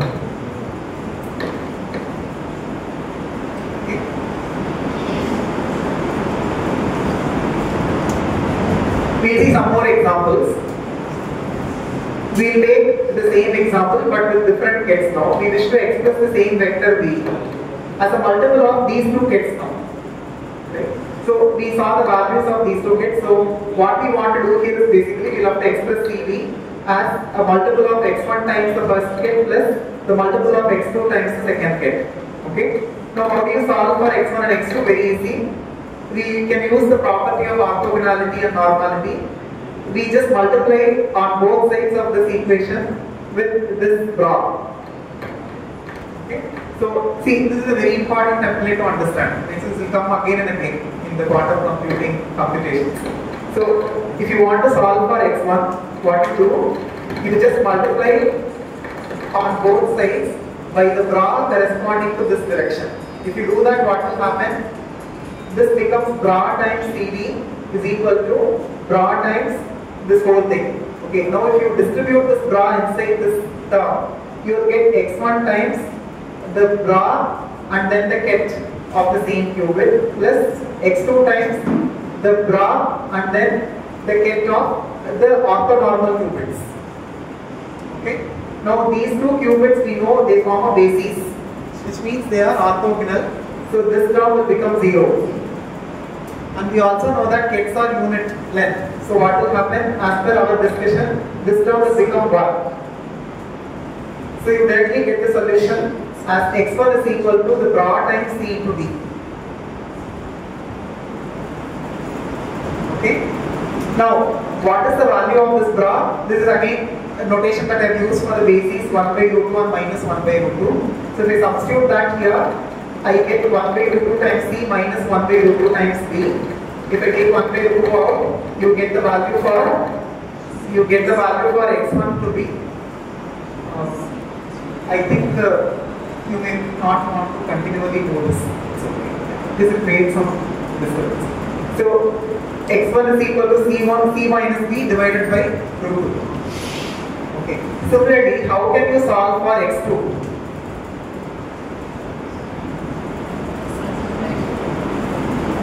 So, if you want to solve for x2, you want to make which one go away? X1 go away. For you to make x1 go away, you will have to multiply this with the left side. The bra of the left direction. Okay, right? So, if you do that, tell me the value for x2 quickly.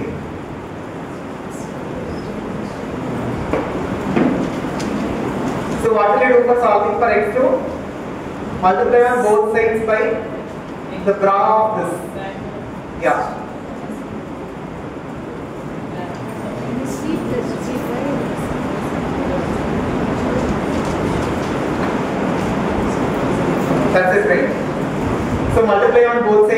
bra of this, what do you get? Now these two are orthogonal vectors, so this becomes 0, this becomes 1. So x2 is given by this bra multiplied by CD. What is the value of this bra? 1 by root 2, 1 by root 2. If you multiply that by CD, you get C plus D by D. Now you have solved for both x1 and also x2. You can express now V, which is CD, in terms of those two orthonormal bases, which gives you C minus D by root 2 times this get, and C plus D by root 2 times this get. So you express the vector V as a linear superposition of these two orthonormal bases. Okay. So this tells you what, in general, it's possible for us to express any vector or any get as a linear superposition of some orthonormal bases. There is always, either a unique solution or multiple solutions existing for you to express a given get as a linear superposition of some orthonormal bases. Any doubts? Fine. Okay, now this computation we have seen it for 2 dimensions. Is it in general true for n-dimensional qubits? Yes, of course. Right? So let's say if you have in this case n orthonormal bases. What do you mean by n orthonormal bases? They are pairwise orthogonal. Right? If you take B1, B2 bases, they will be orthogonal. B2, B1, B3, B1, B4, B1, Bn. It's pairwise orthogonal, and each of those bases is unit length. Right? So that is what we mean by these n orthonormal bases. Now, how can I express this vector V as a linear superposition of these n orthonormal bases? See, let's say if you want to find the value for x1, what do? You multiply on both sides by the bra of V1. What will happen? If you multiply on both sides by bra of V1, all of these terms will vanish, and you will end up getting x1 is equal to bracket of V1 times V. That will be the value of x1. Similarly, x2 is equal to bracket of V2 times V. Like that you will get, and you can easily express this V as a linear superposition of all of these orthonormal bases.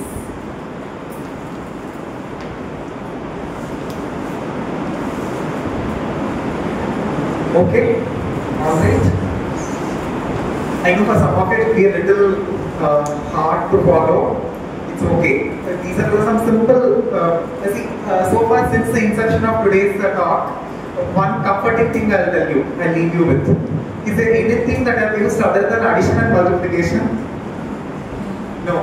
Do you know addition and multiplication? Yes, all of us know. So in principle, you know all of what I'm saying. In theory, I'm just playing with words and building something on top of one another. As I know, as I have familiarity, I'm doing it in a faster pace. That's it. When I give you these slides, if you go through it in your own pace, you will also develop familiarity. So there's nothing, rocket science about what I'm saying now, because it's all addition and multiplication. That's it. Nothing else. We've not even gone into complex case for us to worry. Right. Now, let us understand the intuition of measurement, right? So this we have already seen in the context of a 2-dimensional get, but let's understand the intuition behind measurement. Let's say this qubit, which is in a linear superposition of all of these n bases, if it is subjected to measurement.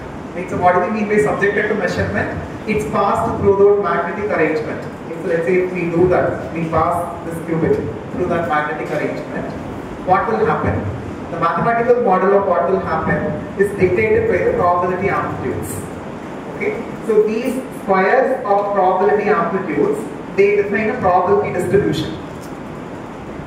Okay? So this bracket V1V squared plus bracket V2V squared plus bracket VNV squared and so on. Right? So if you take that and find out its value, it will be 1. Because these bases are mutually exclusive and exhaustive.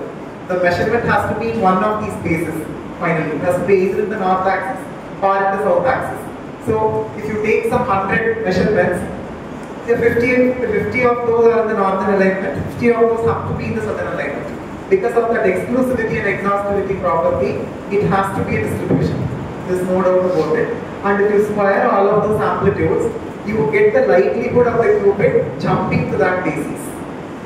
Okay, so if I square this B bracket of B1B, right, and if I see what that number is, that gives you the probability of this qubit B collapsing to the basis B1 while I measure through a measuring apparatus.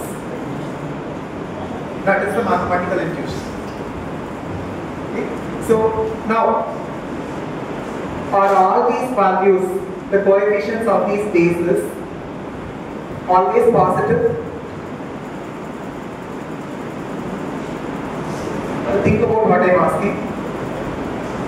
The question is, these are probability amplitudes. This B1B, bracket B1B, bracket B2B, bracket B and B, all of these are probability amplitudes. Okay? Are all of those amplitudes required to be positive always? Positive. Oh, no, they can be negative also. Because you are squaring them. Right? They don't have to be positive. They are not probabilities. They are probability amplitudes. To get probabilities from those amplitudes, you are squaring them. Okay? So they need not always have to be positive. They can be negative as well. Okay. So again, let me repeat the interpretation. This interpretation is quite important.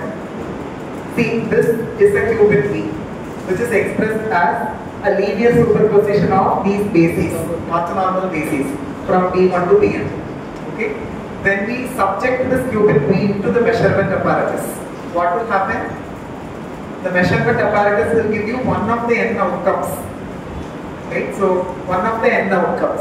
Right? It's either basis 1, basis 2 or basis n. The qubit has to collapse to one of these two bases. Now, what is the probability with which the qubit B collapses to one of these bases? That's given by the square of these coefficients, which we call as probability amplitudes. Right? The bracket B1B squared is the probability with which the qubit B will collapse to the basis B1 upon measurement. Okay? Is this clear?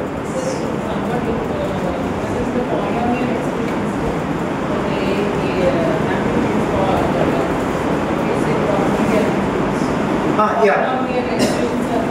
Correct, yeah. So this forms a distribution, basically. So by distribution, what we mean is if you square all of those coefficients and add, you'll get 1. Because it's a probability distribution. So if you understand this intuition, we'll move next. Ma'am is asking, is it similar to a polynomial expression? That probability This one? Yeah, okay. I'm sorry. Just now I got the question that Madam was posing. So the question is, Madam is asking, is it similar to a polynomial expression? Right? Yes, it is similar to a polynomial expression. But you cannot call it as the, like weighted sum of orthonormal bases. That's the wrong word to use. Right? Because when you say weighted sum, it means it's only positive. Right? Instead, you can say it as a linear combination of orthonormal bases. Right? If you say linear combination of orthonormal bases, it factors in both positive coefficients and also negative coefficients, because both are permissible in the linear superposition. Yes. So that's why we are saying either it is a linear superposition or we are calling it as a linear combination of the bases weighted by the probability amplitudes. So it's like a total probability theorem that we have done. Exactly, ma'am. So the total probability will also applies here. That's because it's a distribution. All are mutually exclusive, exhaustive. So that also applies here. Yes.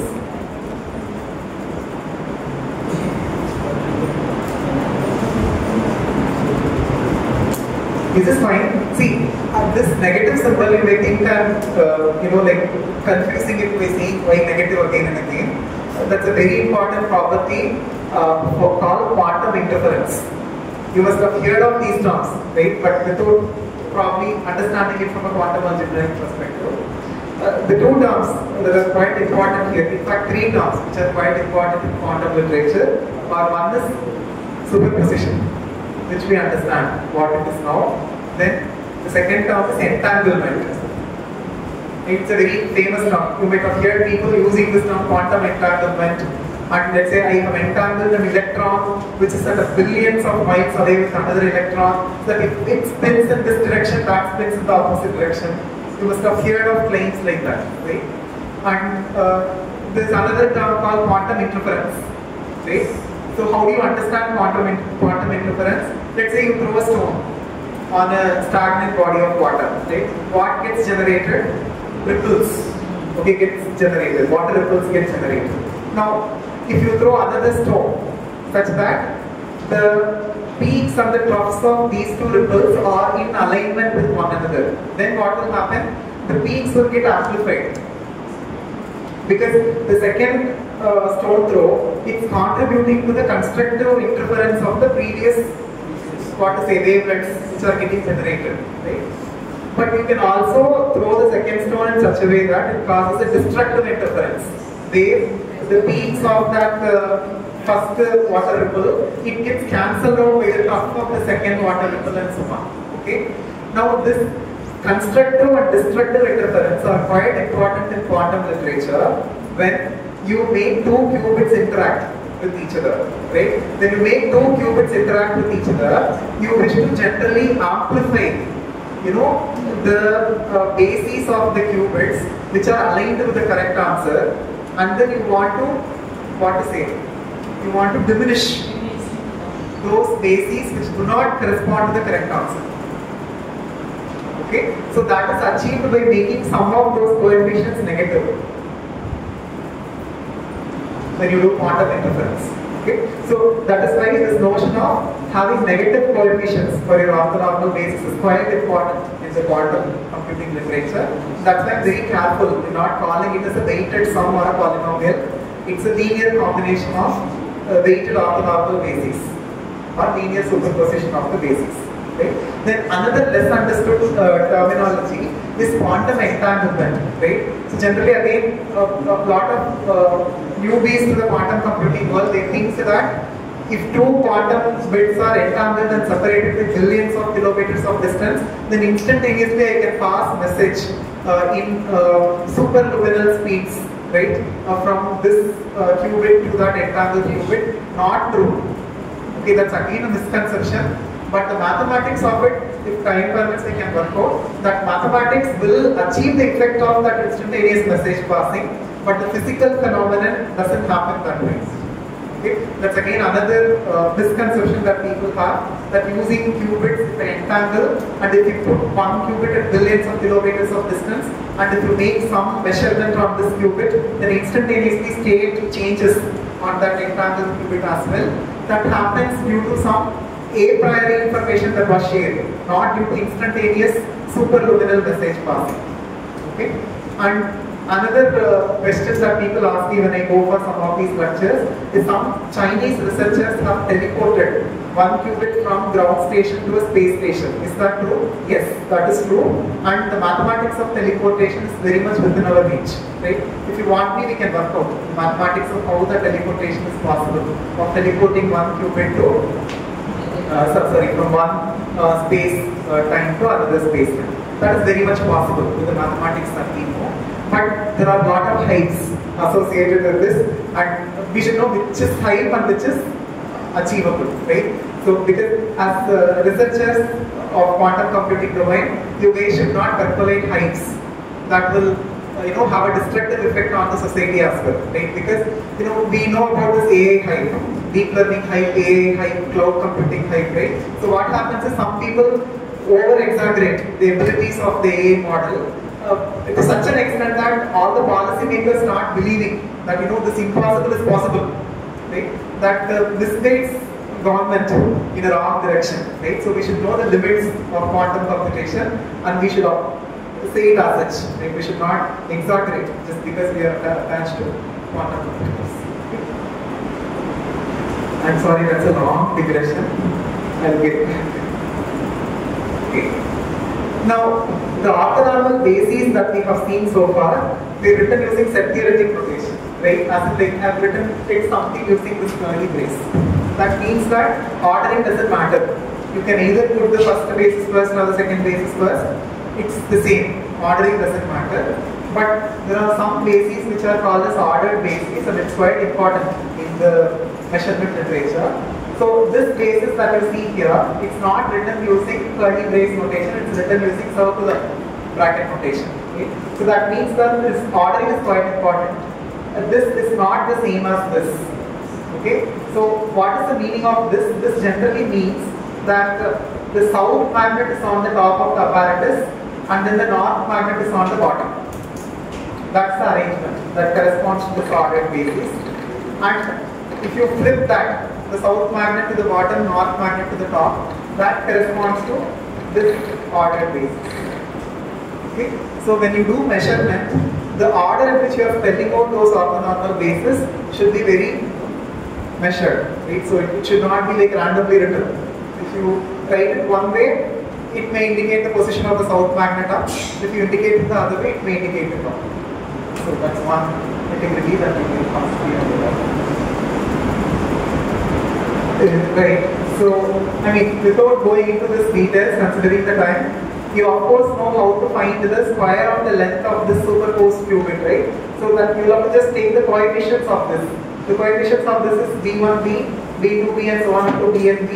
You square that and add it up, you get the square of the length of that superposed qubit. This already we know, and you can also derive it very easily.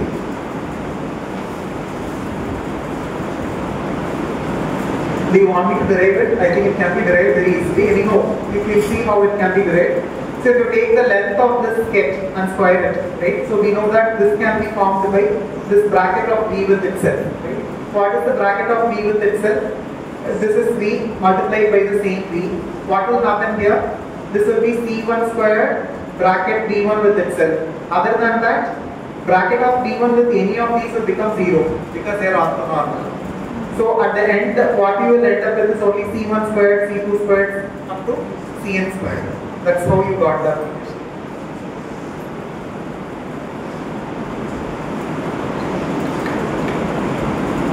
Now let's upgrade.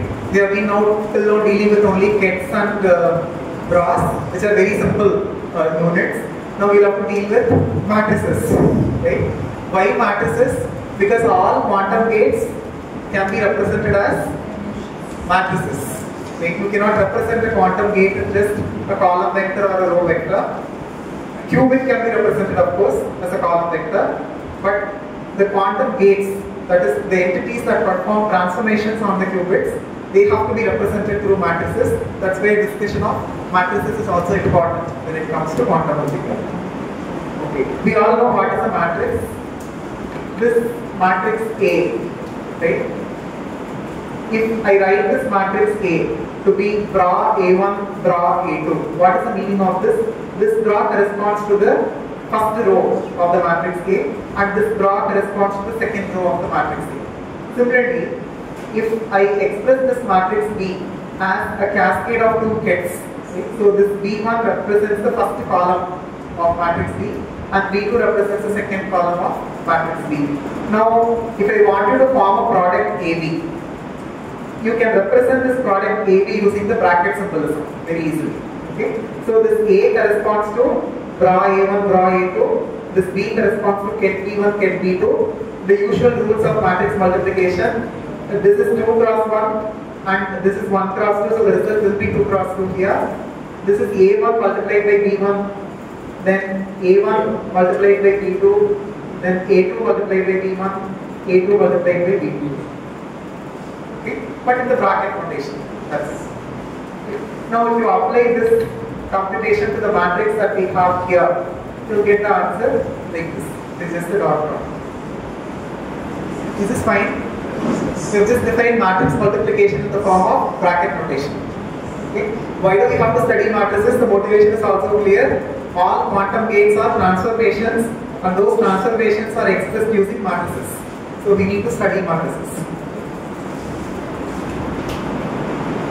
Okay, generalizing this, let's say if you have a m dimensional row matrix that looks like this, which is a juxtaposition of all of these bras here, A1 bra, A2 bra, so on up to AM. And similarly, this is a juxtaposition of n kets that you have. The product of AB, provided the dimensionality of this bra and the ket has to be compatible. That goes without saying, right? So if this bra is n-dimensional, this ket should also be n-dimensional for you to multiply that bracket. So if you form the product AB, you get something like this. You are saying the product of the corresponding bra samples.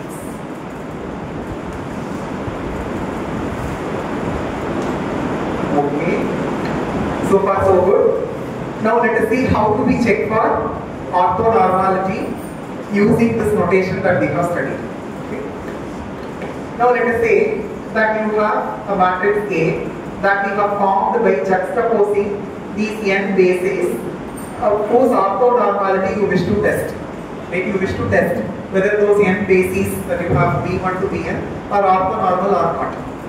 I'm just describing the way to test whether those bases are orthonormal. So how do you do that test? You form this A transpose matrix, which is basically the equivalent bras of all of these kets. So B1 bra, B2 bra, Bn bra. Then what you do, you compute the product of A transpose A. That gives you what? B1, B1, B1, B2, B1, Bn, B2, B1, B2, B2 and so on. Right? Now for the bases to be orthonormal, how will this matrix be? This matrix has to be a diagonal matrix, identity matrix with all one in the diagonal, right? Because these pairwise vectors have to be orthonormal, so all of these upper triangular and lower triangular entries must be 0, and all the elements along the diagonal must be exactly 1 for the vector to be unity. Okay? So this is just a convenient notation that you can use for testing whether a given set of n-dimensional bases are orthonormal or not. Okay. Does this reduce the number of computations that you usually have? No. Still you have to compute all of those brackets. But you can express that in a very concise manner. And what is the advantage of doing this?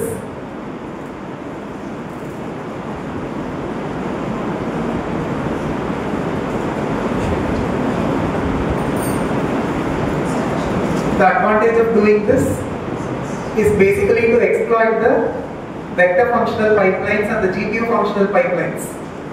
Yes or no? So there are some vector functional operations, right, at the architecture level, where this can perform all of those dot products in one machine cycle. You have some primitives when it comes to GPUs and some vector functional pipelines. To exploit those pipelines, if you express these operations as a matrix operation, you can exploit those machine primitives. Okay?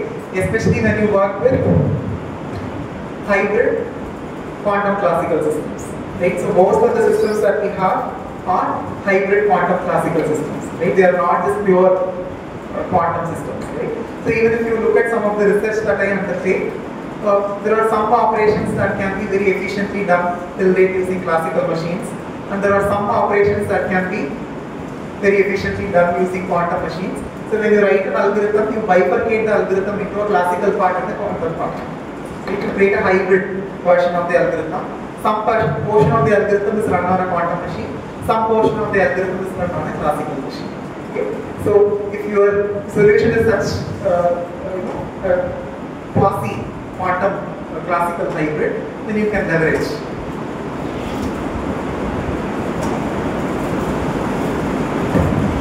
Okay, so this is again another very important primitive. This is how to express this qubit V as a linear superposition of these n orthonormal bases. Right? For you to do that, what you need to do is you need to form this A transpose, which is basically the bra equivalent of all of those bases that you have, and multiply that with this ket V. If you do that, what you get is B1B, B2B and BFB. Now if you look at what are these are basically the probability amplitudes of your qubit collapsing to each of these n bases from B1 to Bn.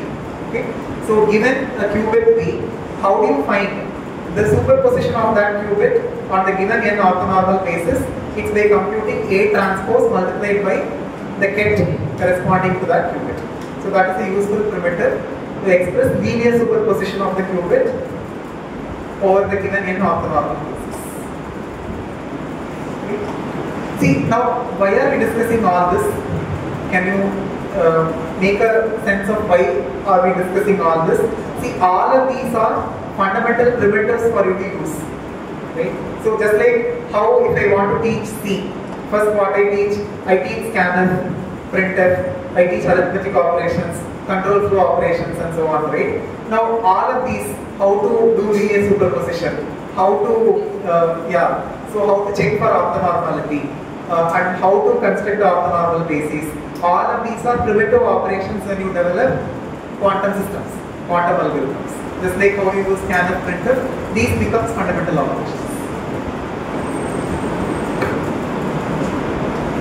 Okay, so these are the three fundamental operations that I wish you to remember out of this mathematical session before we move forward. So the first operation is, these are the n-dimensional kets that are given to us, and how do you see they form orthonormal basis?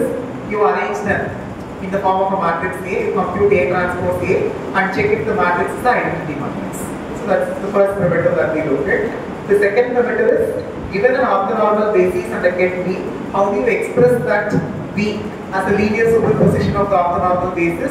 You again arrange all of those cross in the matrix A transpose, compute A transpose multiplied by the ket B, you get the probability amplitudes.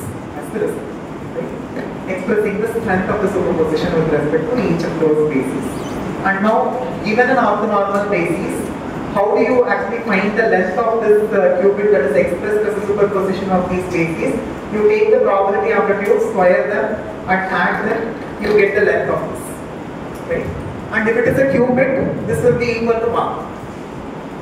Okay? But if it is not a qubit, if its length is not normalized to unity, it won't be 1.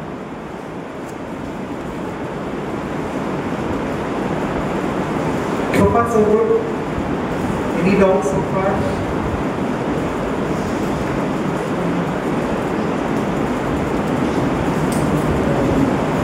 I'm sorry to a little bit terrify you, but what I have told so far, what do you think these are? ABCD class for quantum computing. Like how if you teach English to someone, if you start teaching A, B, C, right? These are like that. These are ABCD for quantum computing. More involved topics are yet to come probably in the subsequent days.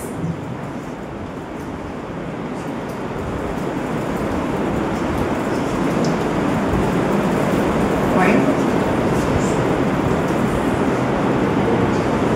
Okay. Next comes the notion of orthogonal matrices and unitary matrices. Okay. Now, what are orthogonal matrices? You call a square matrix to be orthogonal, then you take a transpose of that matrix, and if you compute this M transpose M, if you get an identity matrix, then you call the matrix M to be orthogonal. Okay? Now what is the relevance of these orthogonal matrices when it comes to quantum computing? Now we have some quantum gates, right? Like we have Hadamard gate, we have this conditional NOT gate, right? And we have the Foley gate, Pauli rotation gates and so on. If you express those gates in the matrix form, all of those gates will satisfy this orthogonality property in the real domain. Right? In the complex domain, they will satisfy the property called unitary. Okay? So, what do you mean by orthogonal matrix and the unitary matrix? The same, meaning is the same, but one is in the real domain, the other one is in the complex space, the complex domain. Okay? And if you have a quantum gate and if you express the functionality of the quantum gate as a matrix, essentially that matrix has to be unitary or orthogonal if it's in the real space. Otherwise, it's not a quantum gate. Okay? Right. Now, what is a unitary matrix in the complex space? Let's say M is a matrix. When do you call that the matrix is unitary? When you so it's the same thing but slightly different, right? Like if you say M, if this complex conjugate of M multiplied by M, if this is the identity, then you call this matrix M to be unitary. See, what is this M plus? M plus is same as this M transpose. You transpose all the rows to columns, columns to rows. But each of those entries will now be a complex number of the form A plus or minus IB. Now you look at the signage of the complex part, the imaginary part. The sign is plus, you change it to minus. If the sign is minus, you change it to plus. So you just flip the signage of the complex part, then you get the complex conjugate of that matrix. And that complex conjugate matrix you transpose, you get this M plus. So this M plus, it's not really plus, it's a log plus. So M plus multiplied by M, this has to be identity for it to call this M to be unity. Okay.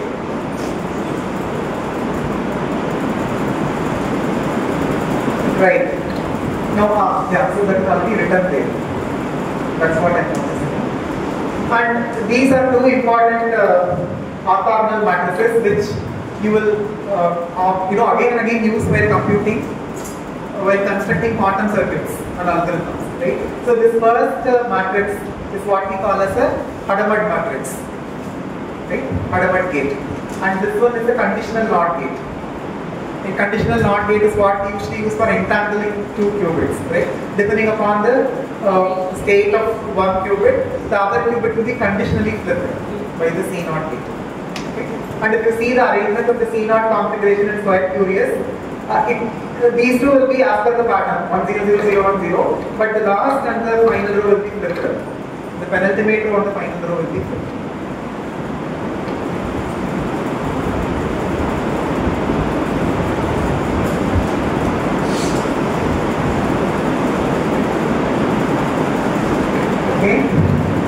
Now, armed with all the understanding of this quantum algebra, we will now try to understand the mathematics behind spins and the behavior of the spins. Okay? So, let us take this particular ordered basis. Right? This corresponds to north and this corresponds to the south. And we know that the get equivalent of this is 1, 0 and the get equivalent of this is 0, 1. And yeah, we know that this spins in the direction 0, right? So the measurement is in this vertical direction that they call as direction 0 degree. And as you flip the apparatus, you induce an angle theta here and then you flip the measurement apparatus like this. Okay, by this much angle. That's what they mean by this theta. Okay. Now the direction 0 here refers to the vertical direction that we talked about. Now the horizontal direction spin, as we have seen already, that's given by this basis. This left to right is 1 by root 2 minus 1 by root 2 and right to left is 1 by root 2 by 1 by root 2. Okay. Now I want you to think about our measurements that we have done at the beginning. Okay. So what did we do? We first pass the silver atom via a vertically aligned measurement apparatus. Okay. Now if the atom itself is aligned vertically in the northern direction, what will be its qubit?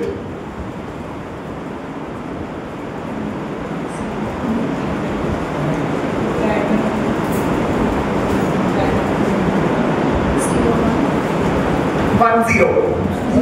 Let us say 10. If it's aligned in the vertical direction, it's 10. You are passing that 10 through this orthonormal basis of 1001. Those are the measurement axes. 1001. Okay. Now, what is the mathematics of it? You are trying to express this qubit 10 as a linear superposition of these two bases 10 and 01. Can you do that? Yes, you can do that. You already know how to express that qubit as a linear superposition of the measurement bases. Okay? So, I hope you are following what I am saying. So, this is what we are trying to do. Right? So, look at the thing here. So, this is the qubit. We want to measure it using this basis and this basis. So, this qubit here is expressed as a linear superposition of these two. But we know for sure that the spin of this qubit is in the northern direction. So the probability associated with this will be 1 and this will be 0. Right? So when you measure it with the probability of 1 squared, it will be in which direction? This direction. We will say north. And with the probability of 0, it will be saying south. So it's a deterministic outcome. When you pass an arc-aligned qubit towards the measurement apparatus that has the basis north-south arranged, then you will always get deterministically saying n as the result. That is the mathematics of it. through superposition. Okay. Now, this is easy. Okay. Now, this qubit has passed this vertical apparatus. Now we are flipping the direction of the apparatus and measuring the qubit that is reflected upwards using the horizontal apparatus. Now what are we trying to do? We know the basis for the horizontal apparatus. 1 by root 2 minus 1 by root 2, 1 by root 2, 1 by root 2. Now we are trying to express this qubit 1, 0 in terms of 1 by root 2 minus 1 by root 2, 1 by root 2, 1 by root 2. At that time, let us see what the superposition is. Okay. So this is what we are trying to do. Now this is the superposition matrix that we have, right? So we want to express this vertically aligned qubit as a superposition of two horizontally aligned axis bases, right? Now we want to figure out what is the value of this x1, x2. We already know the linear algebraic template for finding that out. We'll have to construct the A matrix and compute A transpose B. Okay? So this A matrix is constructed by juxtaposing these two, gets like this, and then if you compute A transpose, you swap rows and columns. You will have to multiply A transpose with this qubit corresponding to north and direction. If you do that, 1 by root 2, 1 by root 2, minus 1 by root 2, 1 by root 2, 1, 0. If you multiply, you get 1 by root 2, 1 by root 2. This tells you what? The probability amplitude associated with the left to right get is 1 by root 2. The probability amplitude associated with the right to left get is also 1 by root 2. Right? So this is a perfect linear superposition between those two horizontal axes. Okay? Why I am saying this is a perfect linear superposition? The amplitudes are exactly 1 by root 2, 1 by root 2, which means if you square them, you get half, half. So there is exactly 50% chance for the qubit to collapse to the first orthonormal basis from left to right, and there is 50% chance for the vertically aligned qubit to collapse to the second orthonormal basis from right to left. This is where we get the random behavior. Earlier I was trying to explain this random behavior to you, you were not convinced. But I am talking in terms of math that you know. Right? So this is where that randomness comes from. It's exactly 1 by root 2, 1 by root 2. And you try to superimpose the vertically aligned qubit onto an orthonormal basis space which is aligned horizontally. So what you get. Okay? Now when you do a third measurement, now let's say you have this superposition state 1 by root 2 left to right plus 1 by root 2 right to left. Now again you try to pass it through a vertically aligned basis. Now what will happen?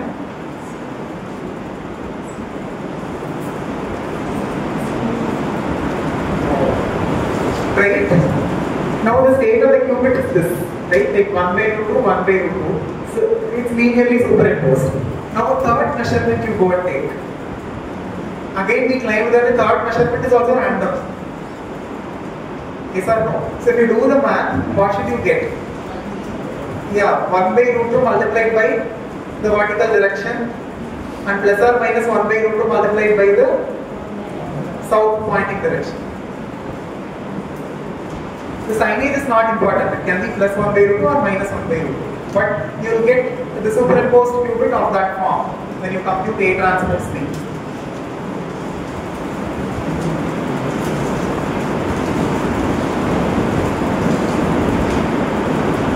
Yes, no, maybe. I think it's easy, right?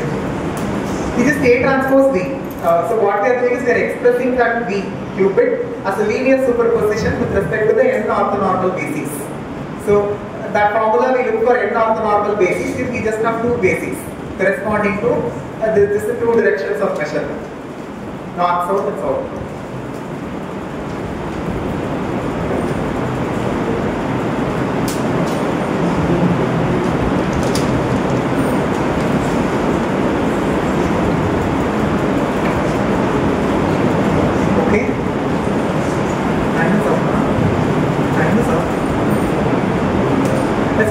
Then probably what I'll do, I just will wrap up and I'll share, I'll take this 2 minutes to share some of the papers that I have so that you can read it in your reading slots to figure out what sort of research probably you can do in quantum computing space.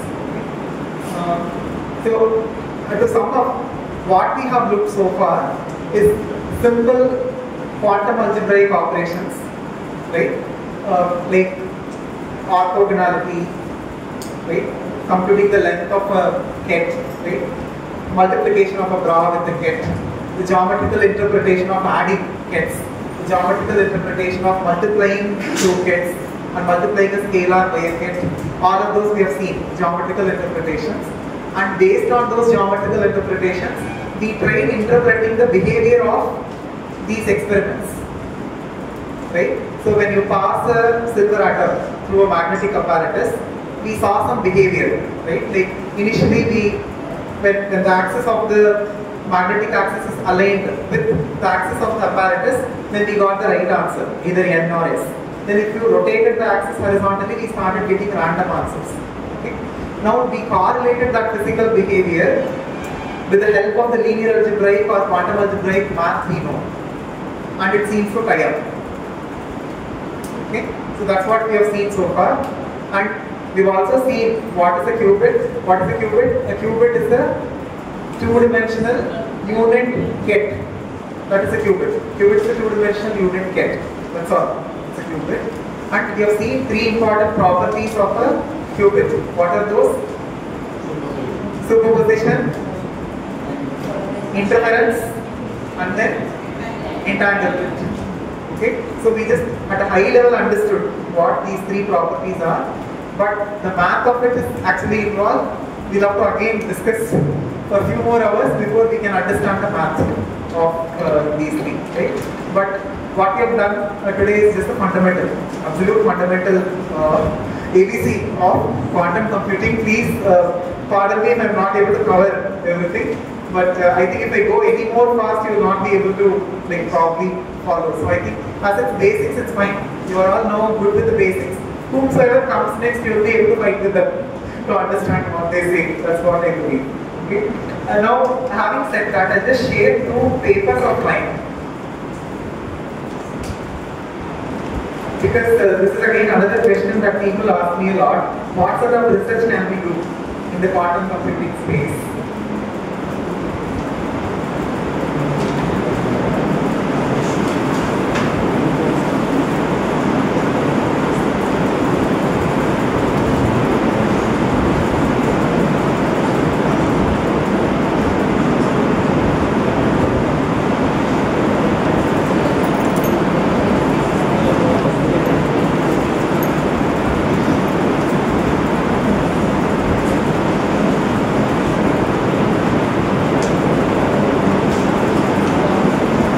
So this is basically an outcome of this quantum computing applications lab project. That was actually I should not say sanctioned, thrust on me to do, because at the time of taking this project I didn't know what was quantum computing some 3-4 years back. Okay. But now as an outcome of that project, what we did, we just created a quantum model for a Bayesian network. We all know what is a classical Bayesian network. So we created a quantum model for a classical Bayesian network, and we executed queries on the quantum Bayesian network on the quantum hardware that was sponsored to us. Right? We were given access to the Lucy quantum computer and then the related devices from the University of California, which we accessed by sitting here remotely, and we ran our experiments on that quantum hardware. We reported the results. And we seem to perform better than the state-of-the-art quantum replica that we have on the quantum Bayesian network by Joni et al. So those were the first scientists to propose that, and we proposed modifications on that. The key thing here, and just walking through this, and leave this paper also to Karan, so that you can just, and just walking through what we have done. So this is a Bayesian network that we have without all the conditional probability table entries. Now if this network is small like this, is easy for it to perform inferences on that network. But usually networks will not be small. If you see medical diagnostic networks, it will have thousands of nodes and millions of interconnections and dependencies. Right? Now what is the problem when you have a lot of dependencies? If you take this node eagle, okay, how many parents this eagle has? It has 2 parents. Okay? And depending upon the number of parents, the number of entries in the conditional probability tables will also be exponentially growing. Let's say both of those parents have binary levels, okay, yes or no, then the number of entries in this table will be 2 cross 4. Okay. In if there are 3 parents, it will be 8 with binary levels. But if the parents have more number of levels, the C3 and D will be even blowing up. So because of that, performing exact inference is quite hard. It's because of the qubit limitations. How many qubits are needed for running this network? 1, 2, 3, 4, 5, 6, 7, 8. There are 8 nodes here. So we require minimum 8 qubits for running this Bayesian network and performing inferences. But in real quantum hardware, you will have limited number of qubits. Let's say 3 qubits, 4 qubits, and so on. So to tackle that limitation, we basically follow an algorithm and segmented this Bayesian network into coherent Markov blankets. Right? And once you have this Markov blankets, we get piecemeal inference on each of those Markov blankets, and we tell all of those inferences to answer the overall query. So that is the approach that we use. And even with this, we are not able to run it on the quantum hardware because of the qubit limitations. So we have to again reduce the number of entries in the conditional probability table by doing some optimization transformation like this. Right? So if this is a node in the Bayesian network with n parents, we have to do what is called as parent diversing. Right? By introducing some intermediary nodes, basically to decrease the number of links to this node by to minimize the size of the conditional probability table entries. Now when you introduce a new node here x, you need to learn the distribution with respect to that node x as well. Okay. So what we did, we proposed the joint distribution of this network to deviate minimally from the joint distribution of this network when you marginalize this x out. Okay.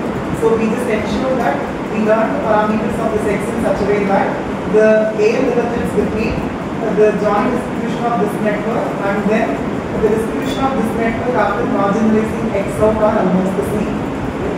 So with that as the constraint, we proposed an optimization formulation and solved the optimization formulation using a AL divergence based optimization approach and the Gaussian optimizer. Okay. So this was the approach, and we read the details of this, and then we ran experiments on this on the quantum hardware. Our approach was able to achieve a significant qubit reduction. Okay. So the number of qubits, so the number of qubits that we actually need is very less as compared to the state-of-the-art quantum Bayesian network that was proposed. That was the main novelty. And then the inference time was very quick. And at the same time, if we assess the RMSE values of this very accuracy, ours is actually near zero. There is no statistically significant difference between the actual query result and the query result that we found. This was recently published in Quantum Machine Intelligence. Okay. So this is one work that I need with Madam, you can just have a look at it. And another work which I also need with Madam for you to look at is this the hybrid sampling algorithm that we developed. Okay. So you know, right, there are a lot of sampling approaches like give sampling, Markov chain Monte Carlo sampling techniques, metabolist casting sampling, and so on. So these sampling approaches are used to sample from complex probability distributions. There are NP part. So what you do is you develop these sampling strategies to efficiently sample from the underlying distributions. Now there are certain problems with classical sampling techniques. So what we did, we proposed quantum sampling equivalents of these classical sampling techniques, and we executed the quantum sampling approaches. And this paper compares our exploration of quantum sampling versus classical sampling for those machines. And this is the receipt of this paper award the BDA conference in IIT. So this paper also I'm giving to the class, and you just can go through this. In the interest of time, I cannot go through this, but just go through this. This is also a very good paper.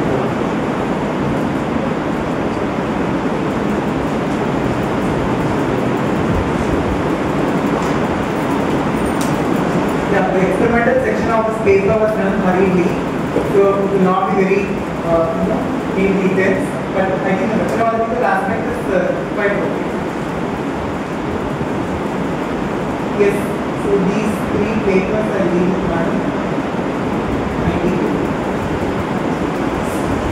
Any doubts that you have? I actually wanted to go to the first paper alone. So which software you have used, sir? We ran it on the quantum computer itself. Computer itself. So FDP device. And then this Oxford UC quantum computer in University of Oxford. So we connected remotely and we ran.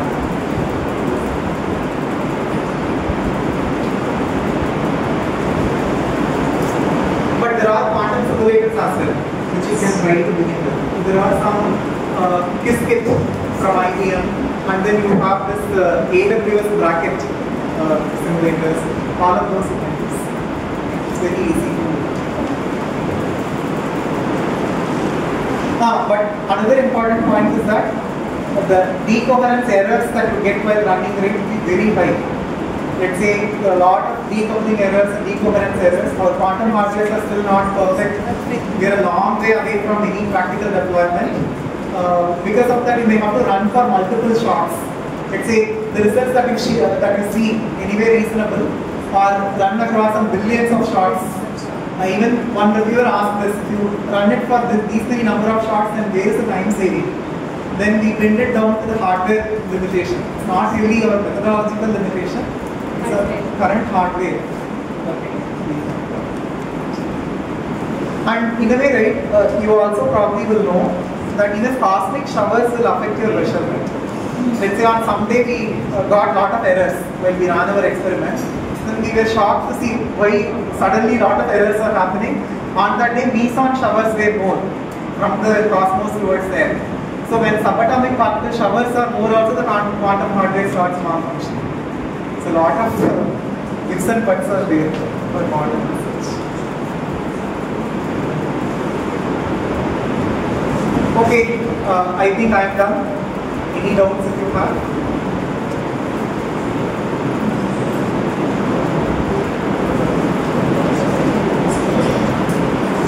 Any research nowadays is far from reality, means?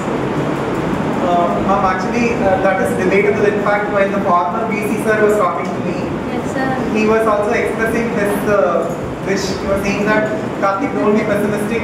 Yes, Quantum yes, computers may become a reality in 2 years, is what he said. So, we don't know the pace of these technologies. Yes. Like, for instance, right, some time back, we could have never imagined that penetration of cell phones could be to this extent. Earlier, when I was studying and all, we used that, rotating dialers that we had, and even that be there in 1 or 2 homes, that's it, not in all the homes. But today we see mobile phones penetrating almost through all of our hands. So what do we do tomorrow? We'll have a quantum computer on our hand. Yes, let's hope so. Yeah, let's hope so.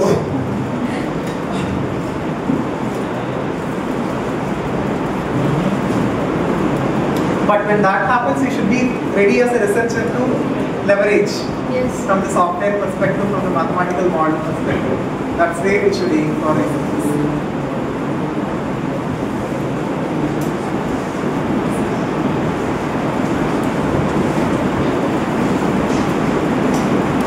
So, thank you very much, sir. Our heartfelt thanks to our resource person who shared his knowledge and inspiring thoughts. And with this session, I think all the participants are aware of the basics of quantum computing and they are inspired to know more about that. I request our convener of this program to give us this opportunity to speak some few words. Already 150 quick announcements. Is it audible? I should say thanks to Dr. Fani actually. Dr. Fani is introduced to me by Dr. Kishore of EIA. When I am speaking with Dr. Fani of NIT AP, we are going to organize one FDP. Anyone is there working in quantum, immediately he referred Dr. Seshadri. Thank you very much, Dr. Karthik, for your time and your willingness to share your expertise.